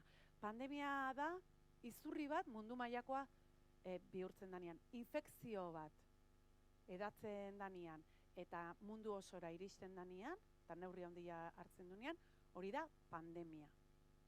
Eta hori bada, baina esan duen bezala, desestaltze horretan, ikusi dugu azpilan ere bazeuden beste krisi horiek, eta horiekin batera, orduan sindemia kontzeptua, hoiek bateratzen dituna, The Lancetek aipatuzun bere garaian artikulu horretan, eta zergatik hori ez dan zabalduta ez duten kontuan hartzen, ez informazio gobernutik iristen zaigunan, ez da, nik horri ezin diot erantzun zergatik ez, ni saiatzen naiz, kontzeptu, galdera erretorikoan, nik ez dakit zergatik. Pentsatzen dut, askoza zailagoa zaielako, arazoa onartze balima dezu, elkar lotuta daudela hoie guztiak, eta danai aurre egiten ezpadiezu ez dezula konponduko, hori onartzia oso gogorra da. Sartu beharko lituzketen neurriak, askozaz sakonagoak izango lirateke, eta egitura osoari eragin beharko lieke. Edo behintzat ez aipatu, isildu, estali ez dakit, isildu, ez dakit bateraino kontzienteki edo inkontzienteki, ze bestelarei akademian etare ez da erabat zabaldu jarraitzen dute pandemiari buruz hitz egiten, ez dut uste orokortu danik asko sindemia. Sindemia sortu, lehenago sortu zen, eta zen obesitatea, pobrezia, eta ingurumen krisia lotzeko. Eta, hori ikusten dugu, ez da, azkenean, herrialde pobretuetan ingurumen hondamendi erabatekoa eragiten dugu herrialde aberatxok, behitzen ditugunak, industrializatuak, ez da, haien kontura, eta aldi berian gertatzen dira, desnutrizioa eta obesitatea. Zen merkeagoa da janari obesogenikoa edo obesitatea sortzen laguntzen duna, ez da? Osasun garrila baino. Guk prezioiek zehatzen ditugulako. Guztiz arbitrarioki, gure konbenientziara aldatzen ditugulako. Eta hori ordun hasi zian, hori izendatzeko hasi zian erabiltzen sindemia kontzeptua, eta honetarako ikusi zen oso aproposa zala pixkat perspektiba zabala eskaintzeko eta hortiko beto enfokatzeko bai diagnostiko eta bai irtenbideak edo zein izan zitezken estrategiak aurre egiteko. Ez da hartu duten bidea, orokorrian. Eta komunikazioarekin lotuta, aipatu izan da, agintarien aldetik, adibidez, eta lortzeko herritarrek neurriak alik eta ondoen betetzia, eta baita ere danon ardura hori ez izate goiti berakoa, baizik eta partekatua, ez da, horretarako baliabideak eta eskaintzia komenigarri izaten da, adibide bat jarriko dut, eta da, isolamendua bakarrik da posible, leheno esan dut etxe bizitzarena, baina ez da hori bakarrik. Aukera bali maukazu baja bat izateko eta lanera eskuteko, edo isolatuta zauden bitartian osasun ez ondo bali mazaude lana etxetik egiteko. Jende askok ez dauka isolatzeko aukerarik, eta ez bali madauka sintomarik, bere bizitzarekin aurrea egin berra dauka, beste aukerarik ez daukalako. Hori kontuan hartuta, Nueva Yorken eta Bartzelonan adibidez, beste leku batzuen artean, adibidez Asiako leku askotan ere horrela egiten dute, baina eredu hurbilagokoak eta gure sistema ekonomiko-politikoan antzekoagoa direna, bai Bartzelonako leku batzutan eta New York hirian egin dute, horrela egoera horretan dauden pertsonei eskaini diete diru laguntza eta tokia isolatuta egon behar duten denborarako, 10 egun horietarako. Eta ikusi dute, adibidez, New Yorken, barbaridade bat izan zen, 180 pasa, hilo zan, isolatu zen jendearen kopurua, klaro. Hori arazo dan bitartian, desberdintasun sozial hori dauden bitartian, transmisio kate hori eteteko, ez da, isolatzia eskatze bali madu eta ezin badezu, nola? Orduan, eta esaten initzen, orduan, komunikazioa agintariak nahi bali madute herritarrek ere parte hartzia baliabideak eskaini berdia, adibidez hori, eta bestetik, izan behar du komunikazio empatiko eta horizontala.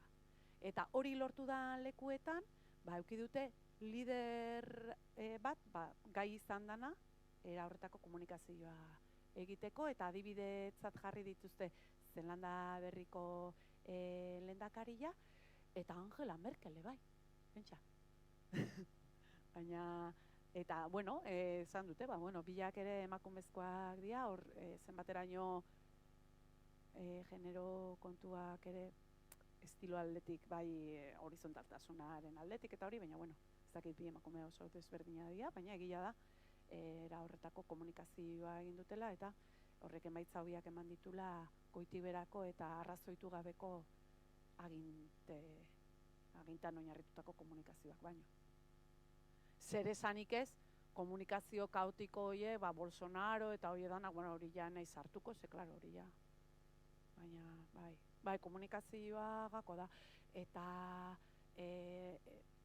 harrigarria da, baina erkidegoan, ez da, nik ez esaten Fernando Simonen figura berdeunik ez, baina komeniko litzake. Eta egun diana gutxi gora bera, ez dute asko iraun. Orduan, erreztasun handikan etzai eman, edo ez dute errexauki, edo zerbait hor faiatzen du.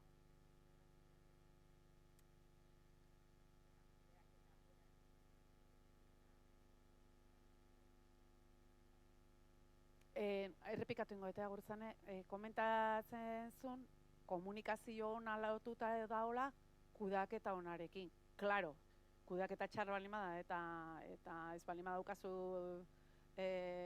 esateko daukazuna, ez balima da, esateko modukoa, ez dezu esango. Hori, bai, hori egon daiteke.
Bai. Bai.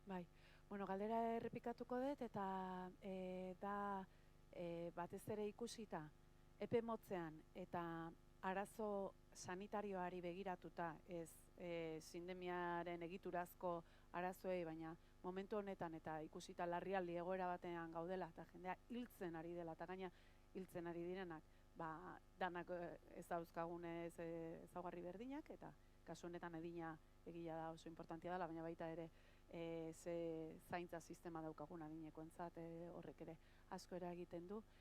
Eta, bueno, osasun sistema, ospitalak nola dauzkagun, horrek guztiak eragiten du.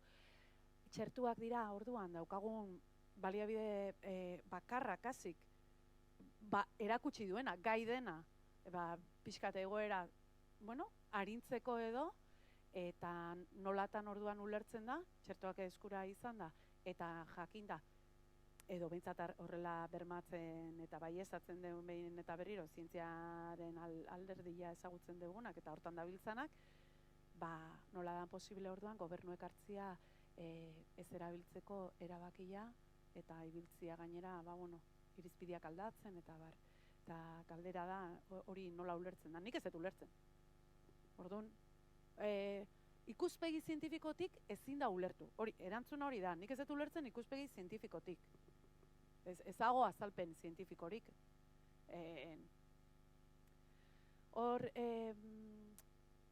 Justu leheno aipatu dut arratsaldian hau zagon, baina bai, niretzako oso ondo laburtzen zuen British Medical Journal. Gauza bat gertatu dana, zea honetan, krisi deitu nahi dezuen bezala, sindemia, urte eta piko honetan, da, zientzia aldizkariek irikilan, eta hau behin ere izan horrela, beti diruz, ordaindu berri izan da, irikilan eskaintzen dituzte COVID-19arekin zerikusia daukaten ikerketak.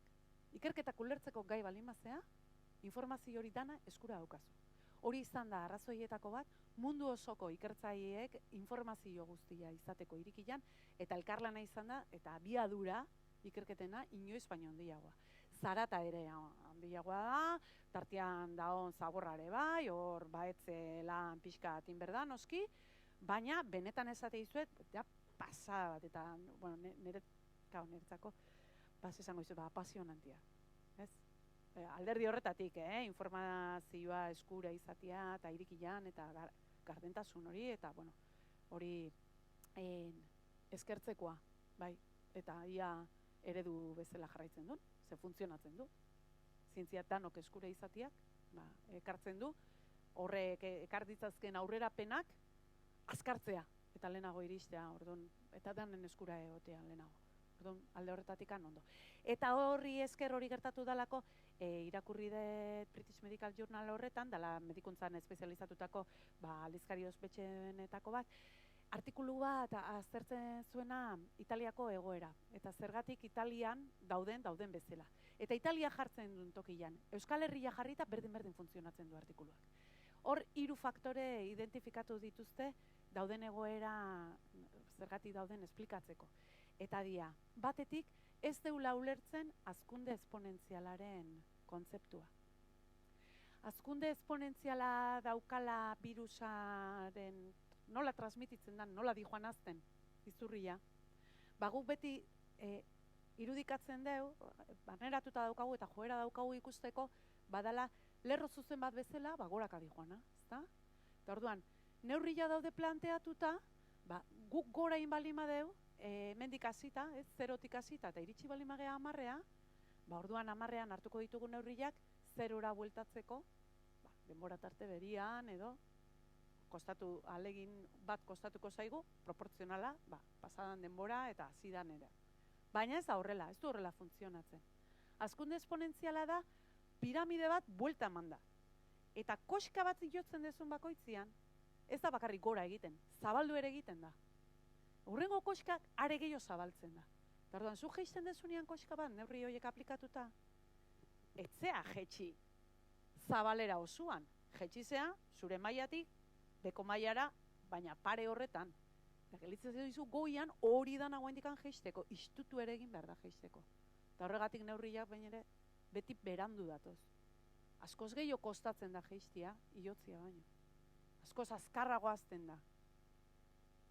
Lerro zuzenian baino. Hori da hazkunde esponentziala ez ulertzearen ondorio bat. Beste faktoria identifikatu dutena da, ez degula ondo perzibitzen arriskua. Arriskuaren pertzepzio okerra dakau. Eta hori da txertoekin gertatzen dana. Askoz arriskutsuagoa iruditzen zaigu? Zenbakitan, pentsa, milioi bat dosi banatu, eta gertatzen dira milioi batetik 6 trombo. Milioi batetik 6. Janssen hori AstraZenecarekin ikusi dana Europan. Estatu Batuetan Janssenen txertoarekin ikusi dute milioi batetik bat, kasu bat. Eta guri arriskutsua iruditzen zaigu txerto hori hartzia, koronavirusarekin kutsatzia baino. Eta momentu honetan kutsatzeko arriskua koronavirusarekin da denbora kontua.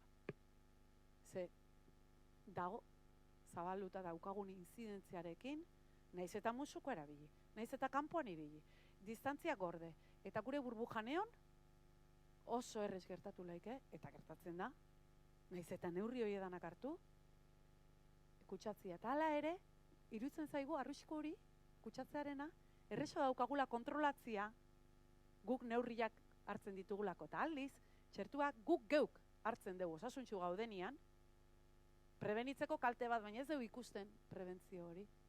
Ez da buruko mina daukat aspirina bat hartuko dut, eta ikusten dut horrek arintzen ditela buruko mina. Eta orduan pres nao aspirina horren albondorioak onartzeko. Nola, guain ondo naon, zertako hartuko dut txertu, ezki igual nahiz kutsatzen nahizu. Eta aldiz kutsatzeko arriskua, eta horrek nahi kalte itekua, asko sasaundeiagoa da, txertatu, eta horrek kalte itekoa baino. Eta zehain naiz irabazten gainea, baina naizela kutsatuko. Orduan kalte hori ez pasako. Ez hori bakarrik. Ezke gaina txertuak erakutsi dituzte, albondorioak behin baimendu eta ematen hasi dianean, albondorio horiek agertu dira, ezta? Saio klinikoetan 30.000, 40.000 pertsonakin egiten dira, eta han ez zituzten ikusi eta horregatik baimendu zuten. Baina ikusi dira albondorio onak bai. Eta horien artean dago, adibidez, balio dutela ez bakarrik, ez zituztelako neurtu, ez zituztelako aztertu, ez zekiten hori egiten zuen ala ez. Baina ikusi dute ez bakarrik anetzela gaixotzen, eta ez zela hiltzen, hori jaiga ikusten zaharretxeetan, eta horrela pasagea Espainian zian ia 800 urtarrian eta kundanaztian 2. Eta, hori, adineko bat txertatuta daukazueno, izu zela zaitu hartu duen, ez da? Orduan gune iguain dikanez ditokatu etxeko ekin, baina tira. Laizter, a ber. Eta balio dute baita ere, transmisio hori murrizteko. Nik naiz eta infektatu, beste bati transmititzeko arriskoa ere asko murrizten dut. Hori ikusi dute oso garbi, Israelen oso aurreratuta daukatela txertaketa, 140 ja guztiz txertatuta dago, eta hori ikusi dute transmisioare asko jaisten dela. Beste gauzetako bat ez zuten aztertu, gaizki zeuain bertzuten, baina ez zuten egin, eta da ikusi dutela, zeatan, haurdunetan eta bularra ematen duten emakumezkoetan ere eraginkorra eta segurua dela, eta gaina hartzen dituzten antigorputzak edo fetuai edo umiai ere iristen zaizkio. Orduan ja babesa ere iristen zaio neurri batean umiai. Ikusi dute baita ere AstraZenecarena hasiera batean, ez zuten nahikoa probatu 65 urtetik gorakoetan, eta horregatik adin horietan etzan ematen, gaina Espainien erabaki zuten 55 urtekin, hori ere arbitrarioki, behak horrela erabaki zuten. Ikusi da baiet, segurua dela eta eraginkorra, baita ere adin gehiagokoetan. Eta besteren bat ere azten zait, baina ikusi dira gauzak, ez zituztena momentuan neurtu. Eta, eta bestia da, AstraZenecarekin baita ere, ikusi dute, lehenengo dosia eman, eta bigarrengo dosia ze tartekin izan, saio klinikoetan kalkulatu zuten 3 aste, zala tarte egokilena. Baina erresuma batuan, zeukaten aldaera Britainia, gaur egun hemen, erabat ja ordezkatu duna lehen zeona, horia izala oso azkar edatzen, eta edatze horretan, kutsatzeak areagotzeak egin batea, ospitalaretzeak ere areagotzen ziala, eta duan nahi zuten lehen bai emoztuta. Erabaki zuten lehenengo dosia jartzea mundu guztiei. Eta horrek ematen duen eraginkortasuna ez da 2 dosiak eukitzia gaina, ez da 180 eta 90 artean, baizik eta 140, 60 artean, baina esan zuten, nahi odeu hori, eta bigarrena atzeratuko dut, emango deu aldeunian eta daukagunian. Eta hor bai probatu zuten, pizka sobre la martxa egia zan, baina ondo atera zaie, bigarrengo dosi hori atzeratziak ez daukala ondorioikan eraginkortasunean jarraitzen dula eraginkorra izaten. Eta hori ere ikusi dute ondoren. Orduan, albo ondorio txarra bai, baina albo ondorio onak, eta oso onak eta bentajosuak ere bai, izan dira txertoenekin. Eta hori izan, orduan, bigarrengo faktoria bueltatzen naiz, Italia Euskal Herria da bai, artikulu hura gogoratzen, British Medical Journalen.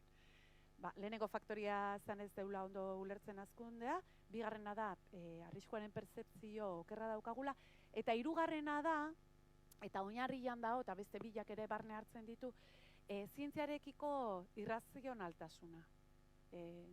Hori, kultura zientifikoa ez daukan jendiak, zientzian sinistu iteu, eta ez da hau siniste kontu bat, eo ez du sinisten. Hau ez da erligio bat, zuk sinistu ez sinistu txertua berdin eragingo izu. Placebo efektua eukiko du, momentua jartzian min gehiago ematen dizun, eo ez. Buruko mina eragiten dizun, eo ez, hor placebo bai, ondo eza, gertatu laike. Ez bali mazera, igual, ite izu gehiago, ez, hori gertatzen da, beste botikekin bai. Baina funtzionatzen dute igual. Osak ez da sineste kontua. Eta evidentzia zientifikoak, hor daude. Esan bezala, ziurgabetasun bat ere badao. Baina ziurgabetasun hori, denborarekin eta metodoaren bidez, juten da gero eta evidentzia sendoagoak izaten, eta txertoekin dauden evidentziak benetan dia senduak. Azken finean botika beste batzuk ez bezala, hauek ematen dia, esan duen bezala, osasuntxu gaudenian. Orduan, izan behar dute botika erabat seguruak. Ezin geha arriskatu. Eta horretaz arduratzen dian erakundiak, orduan, benetan egiten dute azterketa zorrotza, baimendu baino lehen jendeari ematia jakinda, jarraipen baita ere, erabat estua egin behar zaiola ondoren, pasatzen gehalako 40.000 pertsonetan probatzetik, 100.000 pertsonai ematea, klaro. Eta hor ja azaltzen dira bestelako gauzak. Kasu honetan tromboen kontuakin gertatu da hasieran eta gardentasun handiakin jokatu du Europako Medikamentuen Agentzia. Eta beraien prentxaurrekoak pila bat gustatzen zaizkit. Komunikazio adibide oso egokiak iruditzen zaizkit. Esplikatzen dute dana, pixkanak adijoa, zailtasun maila pixkati iotzen eta errepikatzen dute beti gainea funtsezko mezua. Eta gero, galdera guzti erantzuten diete, eta normalen ateratzen dira. Bi emakumezko eta gizonezko bat. Asko gustatzen zaizkit. Ondo esplikatzen eta ingles, gure maila ona ez daukan ontzako, ulertzeko modukoa eskertzen da polikitz eiteue, ingles akademiko oso garbi, fenomenal. Bueno, hauek esplikatu zuten lehenengo trombo kasuak eta aterazianian eta lehenengo etetea gertatu zenean, ez zeola inolako evidentziarik txertuaren ondorioz izan ziala. Hala ere, ari zirela aztertzen. Eta bigarrengo honetan, bai, esan dute, baliteke txertoen ondoriozkoak izatea gertakari trombotiko arraro hauek. Eta ja askoz gehiago zehaztu dute baita ere, nolakoak dian, eta gauza bat oso importantia. Eta esan dute, ze seinale dauden pentsatzeko, susmatzeko, zua izeala izaten gertakari trombotiko horietako bat. 1.000.000 pertsonatik 6.000.000 bat behar badazu zea. Eta gaina badakite danak izango dira, guain artekoak izan dira, 60 urtetik berako emakumezkoak, gehiago 50 urtetik berakoak, horiek dira gehiago gertatu dira horietan. Orduan hor ere, nahi zuten ikusi, badaute zeon, beste kontraindikazioren bat, adibidez, antizorgailu hormonalak hartzia, ze antizorgailu hormonalek ere tromboak eragiteko arriskua daukate, baina ez trombo era honetako, baina igual bilan arteko interakzioa gertatzen zala, hori ja zehatu dute, baztertu dute, eta eman zuten hipotesi bat, heparina botikak sortzen duen, baita ere oso albondorio, ezoiko oso gutxitan gertatzen dena, baina haren antza handia zeukala. Eta guain, haidea ikusten baietz. Horren antza daukala, eta ja bi ikerketa plazaratu dira, oantxe bertan, Elhuyar aldizkarian da daukazue irakurtzeko modua albistea, bat egin dute Oslon 5 kasurekin, eta bestia Alemanian eta Austrian 11 kasurekin, emakumezkoak hila danak, Osloko guztiak emakumezkoak dira, eta dira erantzun autoimmuneak. Gorputzak berak erreakzio immune desegoki bat ematen du, eta horregatik gertatzen dira gertakari trombotiko arraro hauek. Diala, tromboak oso leku rarotan, normalen tromboak izaten dira hanketan, gehiena. Odolbilduak sortzen dira, eta zainak ixten dituzte, eta hor itxiten da bide hori, eta horregatik gero trombori gaina askatu laike, eta jun laike, gorputzera beste lekuren batea, adibidez garunera. Kasu hauetan, trombo horiek gertatzen dira biriketan, sabelean gertatu dira, eta garunean. Eta horrekin batea, trombo horiekin batea, odolbildu horiekin batea, beste fenomeno bat gertatzen da, ezaugarri komuna, danetan gertatzen da hori, da plaketak dira hain justu, zaurilote egiten denean, ixten duten zelula espezializatu horiek plaketak izena dute, eta horiek jetxiten dira, odolean. Eta bi gauzak aldi berian gertatzen dira. Batetik tromboak sortzen dira, eta bestetik plaketak jaisten dira. Ematen du kontrako zea diala, eta ala dira, kontrako fenomenoa dira, baina aldi berian gertatzen dira. Danetan gertatzen da, eta orduan mekanismoa ulertuta ere, baina tratamendu ere badaukate. Orduan, seinaleak zeintzu dira, zu txertatu eta gertakari trombotiko horietako bat izaten naizeala susmarazten dizunak, dira. Sintoma neurologikoak, hoien barruan sartzen dituzte buruko min haundi eta iraunkorra izatea, bizta lausotua, zorabioa, zea galtzia, ez da, oreka galtzia. Gero, larruazalaren azpilan orban txiki ilunak, edo puntutxuak, petekiak deitzen zaien, hoiek bali mazkazu, hankak haunditzea, eta ondoez larria sentitzia, bota larria, eta horrela. Hoiek izan ezkeo, bere ala jun berda medikuara, eta esan, txertu hartu dezula. AstraZenecarena edo Janssenena, biletan berdinak gertatu dira. Eta orduan ja, badakite, nola egin aurre, eta bihotza horiek eragotzi daitezke. Orduan, bueno, albondori hori ez bakarrikan oso gutxitan gertatzen da, gertatu ezkero ere badakigu nola jokatu. Hori zientziaren ikuspegitik. Gainera, lehenengo dosia jaso dutenak, eta ez bazai ezer gertatu, bigarren lasai asko daukate hartzia.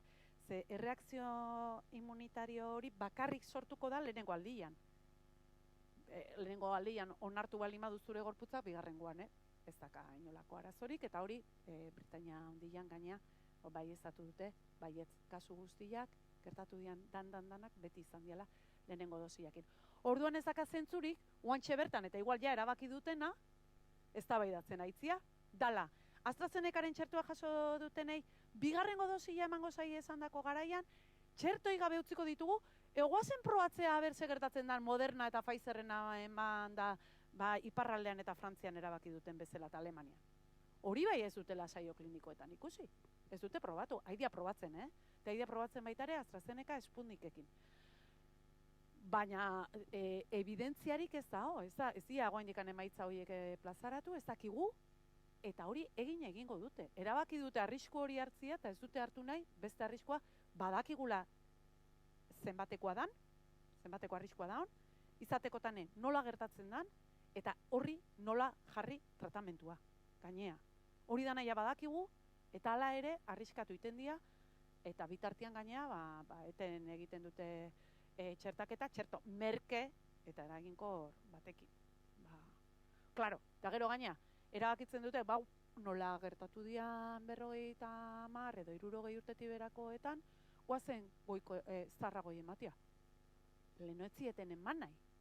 Orduan, klaro, ni bali mazkat 60 urte, leheno etzien eman nahi, eta guain txarra horrek kalte egiten duna, nahi ez ditela ingo. Zu jartzea, komunikazioa orduan, pentsa ze importantia dan. Baina ezke, klaro, ikusten danez, nik ez banu ezer jakinko, naiz filatzen, nire ematia garesti hori. Garesti hark, azizianen ematen, Norvegian, ezarretxetan 23 hiltzian. eta orduan susmoa zeukaten igual txertogat izala. Ba ez, tokatzen zitzaien hiltzia, egun urte eta hola zezken, eta ikusi zuten, ba, gertatutako heriotzak etziala, da baina, bueno, gelditu egin zuten. Eta gero, sortu zian, Estatu Batuetan eta Europan, biletan, oso kasu gutxi, shock anafilaktikoanak. Dala, alergia oso potente bat, eta hil ere hiltzian batzuk hori gertatuta, eta ja identifikatuta da ze ezaugarri daukan jendiak, daukan arriskoa hori gertatzeko, eta horregatik hoiei etzaie jartzen Pfizerrena. Eta Pfizerren horrian, erabilera horrian, ja sartuta dago arrisku hori zenbatekoa dan, eta zein etzaion eman behar. Eta berdin egin dute AstraZenecarenarekin, tromboen kontu hori jarrita dago, zea albondorillo bezala, eta hordanak ere ikusten lime dituzue, ba, antzeko albondorilloa dauzkate, eta hori, batek shock anafilaktikoa eta bestiak tromboen kontu hori, baina proportzio antzekoetan.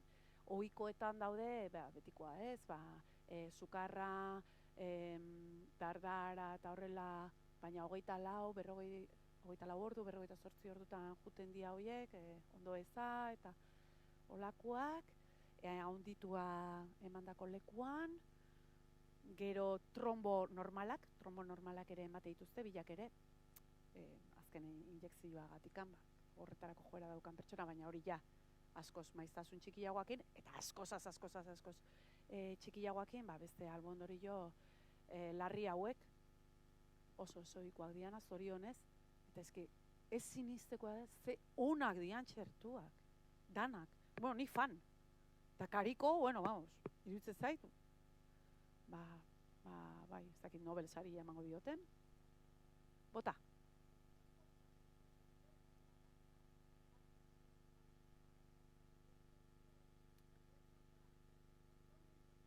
Bai. Galdera da. Errepikatu ingoete. Esan. Bai. Hori da. Eta zergatik baita ere albondorillo desberdina dian. Galdera da. Ze desberdintasun daukaten? Alde batetik Pfizerrek eta Modernak, eta bestetik AstraZeneca eta Janssenek.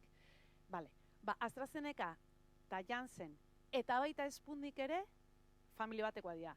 Metodo farmazeutiko berdinak ininda daude. Eta beste bilak, Pfizer eta Moderna, beste metodo batekin dala, kariko horrenak. Zertan bere izten dira? Eski, flipantia da. Pasada, ke pena esakatela arbela, Beitu. Txertuak asmatu zianian, Janssenek baztangaren txertua eta asmatu zunean, horiek sartzen zuten birusabea, gaitza eragiten duen birusabera ahulduta. Baztangaren kasuan adibidez, behian baztangarena oso antzekoa dela guriarenaren handi, baina ez digu hainbesteko kaltia eragiten, baina bai erantzuna. Azken finean, txerto guztia bilatzen dutena da, gure gorputza prestatzia patogeno horri, kalte egiten digun virus, bakterio, dalakoa. Horren, aurkako defensak sortzeko entrenatzen dute gure gorputza. Txertoek. Txertoek egiten dute gure gorputza prestatu defensak sortzeko horren aurrian. Bai? Eta hori lortzeko, metodo klasikoa zen, virusa ahulduta sartzia, gaixotasuna arina izango da, sintoma arinak eragingo dizkigu, baina defensak izango ditugu, eta berriro etortzen danian orduan, ja ez ahula baizik eta egitazkoa, ez da, gure gorputzak ja defensa hori badauzka, eta badaki nola aurre egin, eta ja erantzuten dio. Antigorputzen bidez, eta zelula espezializatuen bidez, bai? Hori danak egiten dute horrela. Ahuldutako horiek inaktibatzen ikasi zuten, zientzialariek, eta orduan, ja ez da sintoma harina, are eta harinagoa lortzen dia horrela, eta hori oso ona da, ze bada jendia, zuzeu, momentu txarrian harrapatzen zaitu, da kasula immunitate sistema oso baju, eta igual ahulduta da, baina neikua da zurik gaitza eragiteko eta hiltzeko, eta hori polioarekin gertatu izan du da, adibidez. Polioa inaktibatua eta ahuldutakoa ibili da, nun eta, klaro, Afrikan eta jendiak ez daukana osasun oso ona ez da, eta heriotzak ere gertatzen dira, ezin diolako aurrein ahuldutako horri ere, imaginatu, benetan basatilla, ez da, virus basatilla, horrela deitzen zaio, zepa basatilla. Bueno, hoietatikan, uain koronavirus honi aurre egiteko erabiltzen aidianetatikan, badaude inaktibatua erabiltzen dutenak ere. Eta Txinan adibidez badauzkate bi horrelakoak, milioika jenderi eman dizkiotenak, eta Errusian ere badaukate bat. Eta han bigarrengo saio klinikoak izaten dira 3 fase, jendearen gana iritsi baino lehen, hori ja laugarrena da. Bigarrengo fasien da, eta 3. gainditu arte zitzaio jendeari eman, baina ja idea ematen. Hori Errusian inaktibatutako bat. Gero Errusian daukate Sputnik. Eta Sputnik ja da beste teknologia askoz aurreratuagoa. Eta Sputnik, AstraZeneca, Janssen. Horiek 3 dira teknologia aurreratuago bat. Zeiten duten, nolakoa dira? Hauek dira ja txerto genetikoak deitzen zaie. Eta daukate, pentsa, virus honek aituko zenuten, daka proteina bat gure gorputzaren zeluletara sartzeko erabiltzen du, arnasbideetako zeluletara kalte egiten digun zeluletara sartzeko giltza bat dauka. Eta giltza horrek, S proteina bada eta S deitzen zaio. Bai? Proteina hori egiteko, giltza hori egiteko informazioa, dijoa virusaren kode genetikoan. RNA molekula forman dijoa. Molekula txiki-txikia, aula, eta hortxe dago instrukzioak giltzaiteko. Zer egiten dute AstraZeneca, Janssen eta Sputniken txertua egiteko? Giltzaren informazioa hartu eta sartzen diote beste virus baten informazioan barruan eta virus horren barruan. Virus horrek ez du kalteik anite. Katarro normala sortzen duen virusa da, eta gaina ua ere moldatua da, guri inolako kalterik ez egiteko. Ze bentaja daka virus horrek? Bidiein daka gure gorputzea sartzeko eta hor bea espresatzeko, ez da, ze hor bea virus bada, izatez, eta katarroa sortzen duna. Gure virus bada, guri eragiten digu. Orduan, oso eraginkorra da. Eta barruan dauka informazioak giltzaiteko. Orduan, gure gorputzera sartzen digutenean txertua, sartzen da virusa, txertuakin batean, sartzen da gure zeluletara, bere informazioakin egiten ditu bere pieza guztiak, pieza horren barruan giltza egiten du, gorputzak esaten du. Ze giltza da hau? Nik hau ez dut ezagutzen hau honek ematen du, susmagarria ematen du.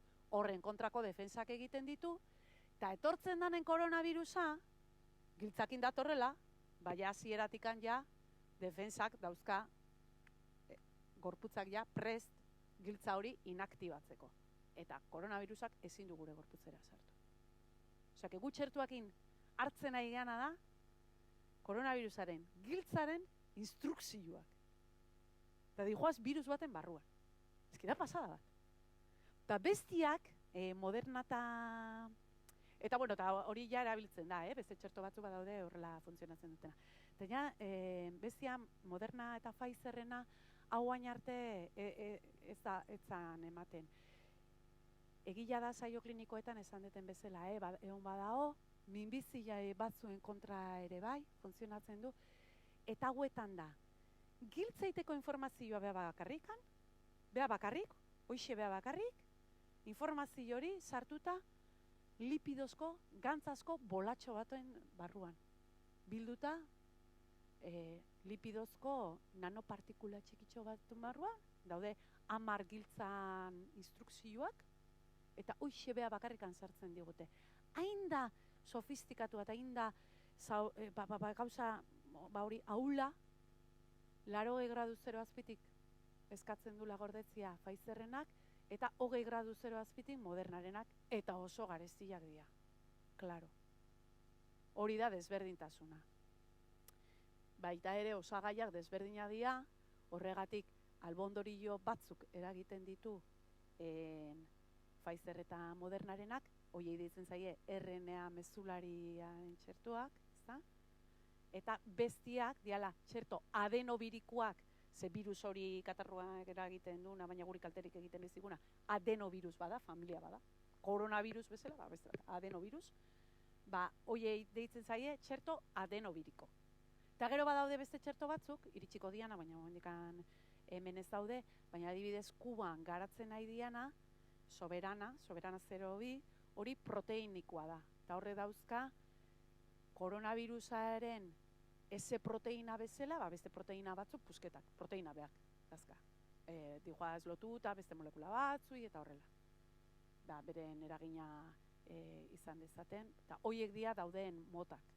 Hemenduta daudenen artean, eta teknologia hoiek dira txertoena.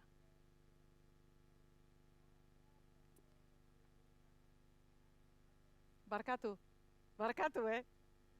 eski.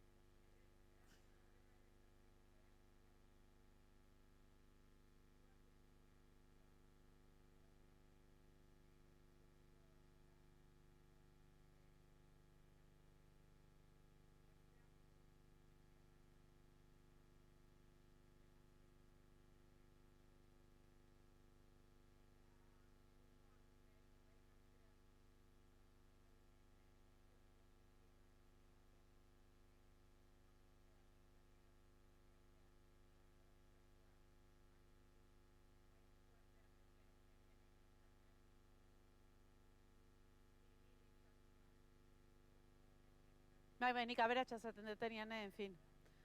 Zerri...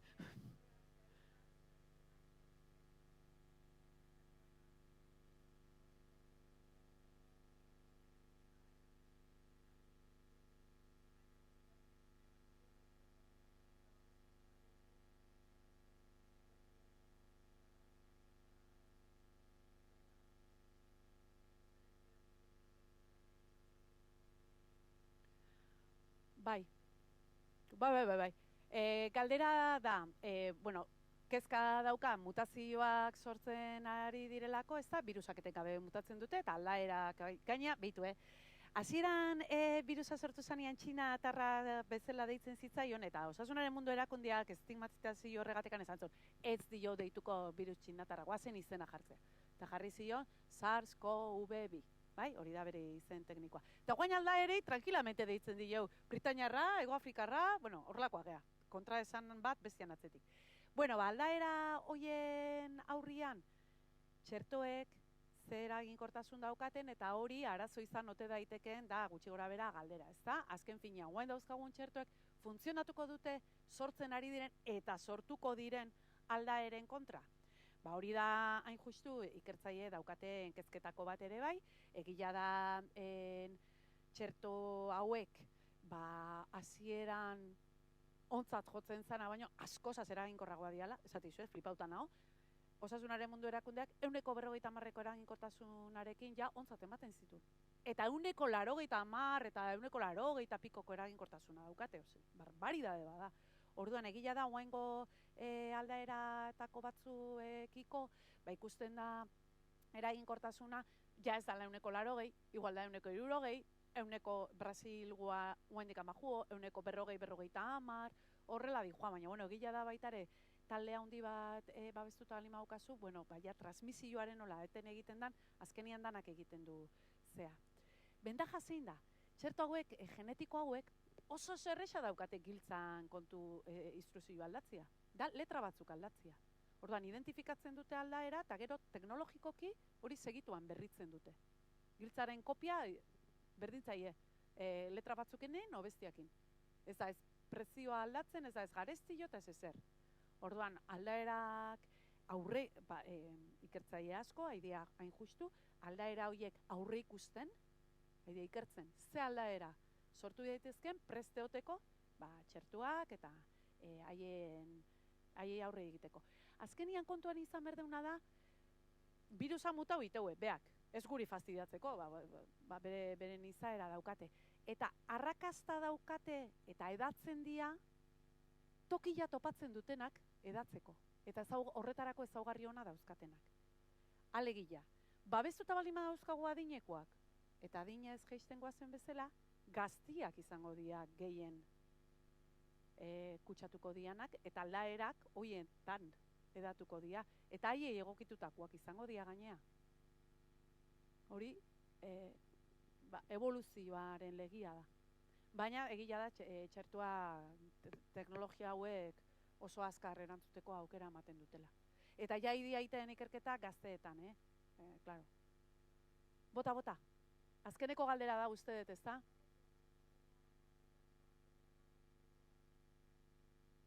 Bai. Ez. Bai. Bai. Bai. Bai.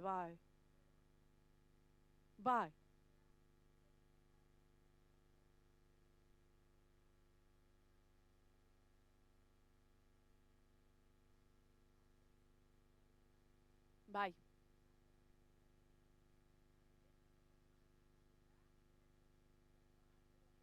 Hori da, bai. Bai. Bai.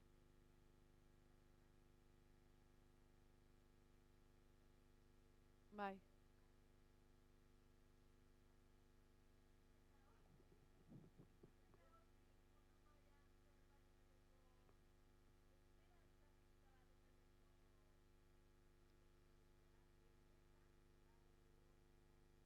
Bale.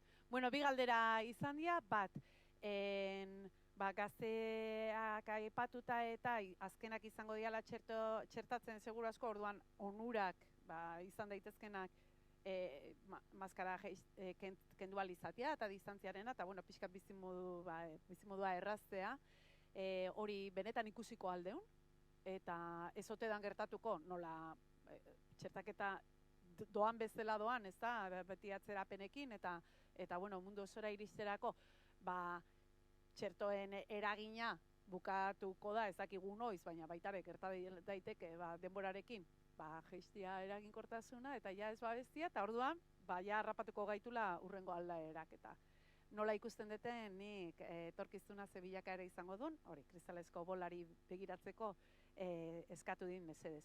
Eta bigarren aburuarekin eraiten hain itzala galdetzen zuna alazan, sindemiaren ikuspegitik, ikusten aldan, ote daon lanildorik, horri helduko diona, eta pixkat, hortik planteatuko ditunak irtenbideak eta estrategiak eta lanildoak.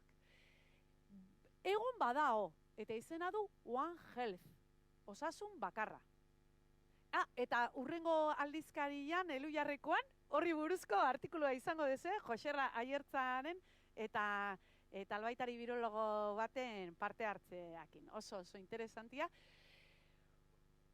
Baina osasunaren mundu erakundearen barruan daun estrategia bada, eta ikusita guain arte zeragin txikila izaten nahi dan politiketan eta hartzen dian erabakietan, nazioartean eta maila ez lokalean eta ez globalean, ez da ikusten, ni behitzat hola epe, ez da ikusten, ojala, baina, One Health izen hau, osasun bakarra. Eta hueltatuta bestea txertoen kontura eta onurak eta hori dana, bueno, onurak bai aigea ikusten. Eta zarretxetakoa esan inberde berriro. Bueno, zerbait, hola, poz bat balima daukat, momentu honetan, hoxe da. Osa, gauza bakarra postutzen dauna. Zaten, behintzat abondatera. Bai, jungo dia gauza batzuk errazten. Eta gaina oso desiguala izango da, eta oso injustua izango da. Iritsiko da udara, eta bidaiatzeko leku jakinean batzutara juteko, eskatuko dute txertatuta. Zein ongo da txertatuta? Nahi duna ez, danok ez deukiko aukera txertatuta egoteko. Orduan desberdintasunak. Sortuko dia, ez dia sortuko. Badaude, areagotuko dia, hor dauzkagun hori guztiak. Presuak, lehentasunen zean, imaginatu, hori daude leku itxilan. Eta ez dauzkate baliabideak eragozteko transmisioa eta hori dana. Txertaketetan ez daude lehentasunetan. Eta umeak nite kuento, osea, umeak? Orduan hor bai, oso desberdina izaten nahi da banaketa, eta oso injustua. Eta zenbat iraungo duten eta hori, ez dakigu. Itxaropen ona daukate. ba, ikusten dutelako immunitate naturala, berezkoa infekzioa gainditu dutenetan, antigorputze iraun egiten dute. Badamakigu urte bete, badago jendia, ba, urte bete dala pasazuna infekzioa, eta guendikan ere babestuta dago. Orduan, bueno, ba, nola babesa txertoen bidez lortzen dana, askoz ere eraginkorragoa eta indartsuagoa dan, ba, espero dute iraunkorra izatea, baina, bueno, gertaliteke hori, aldaera horietakoren bategatik, ba, gero, ba, gogorarazteko horrela da izaten zaio, bueno, berritzeko eta indartzeko eta sendotzeko, ba, beste buelta bat eman behar izatea txertoena. Ba, bai, hori gertaliteke.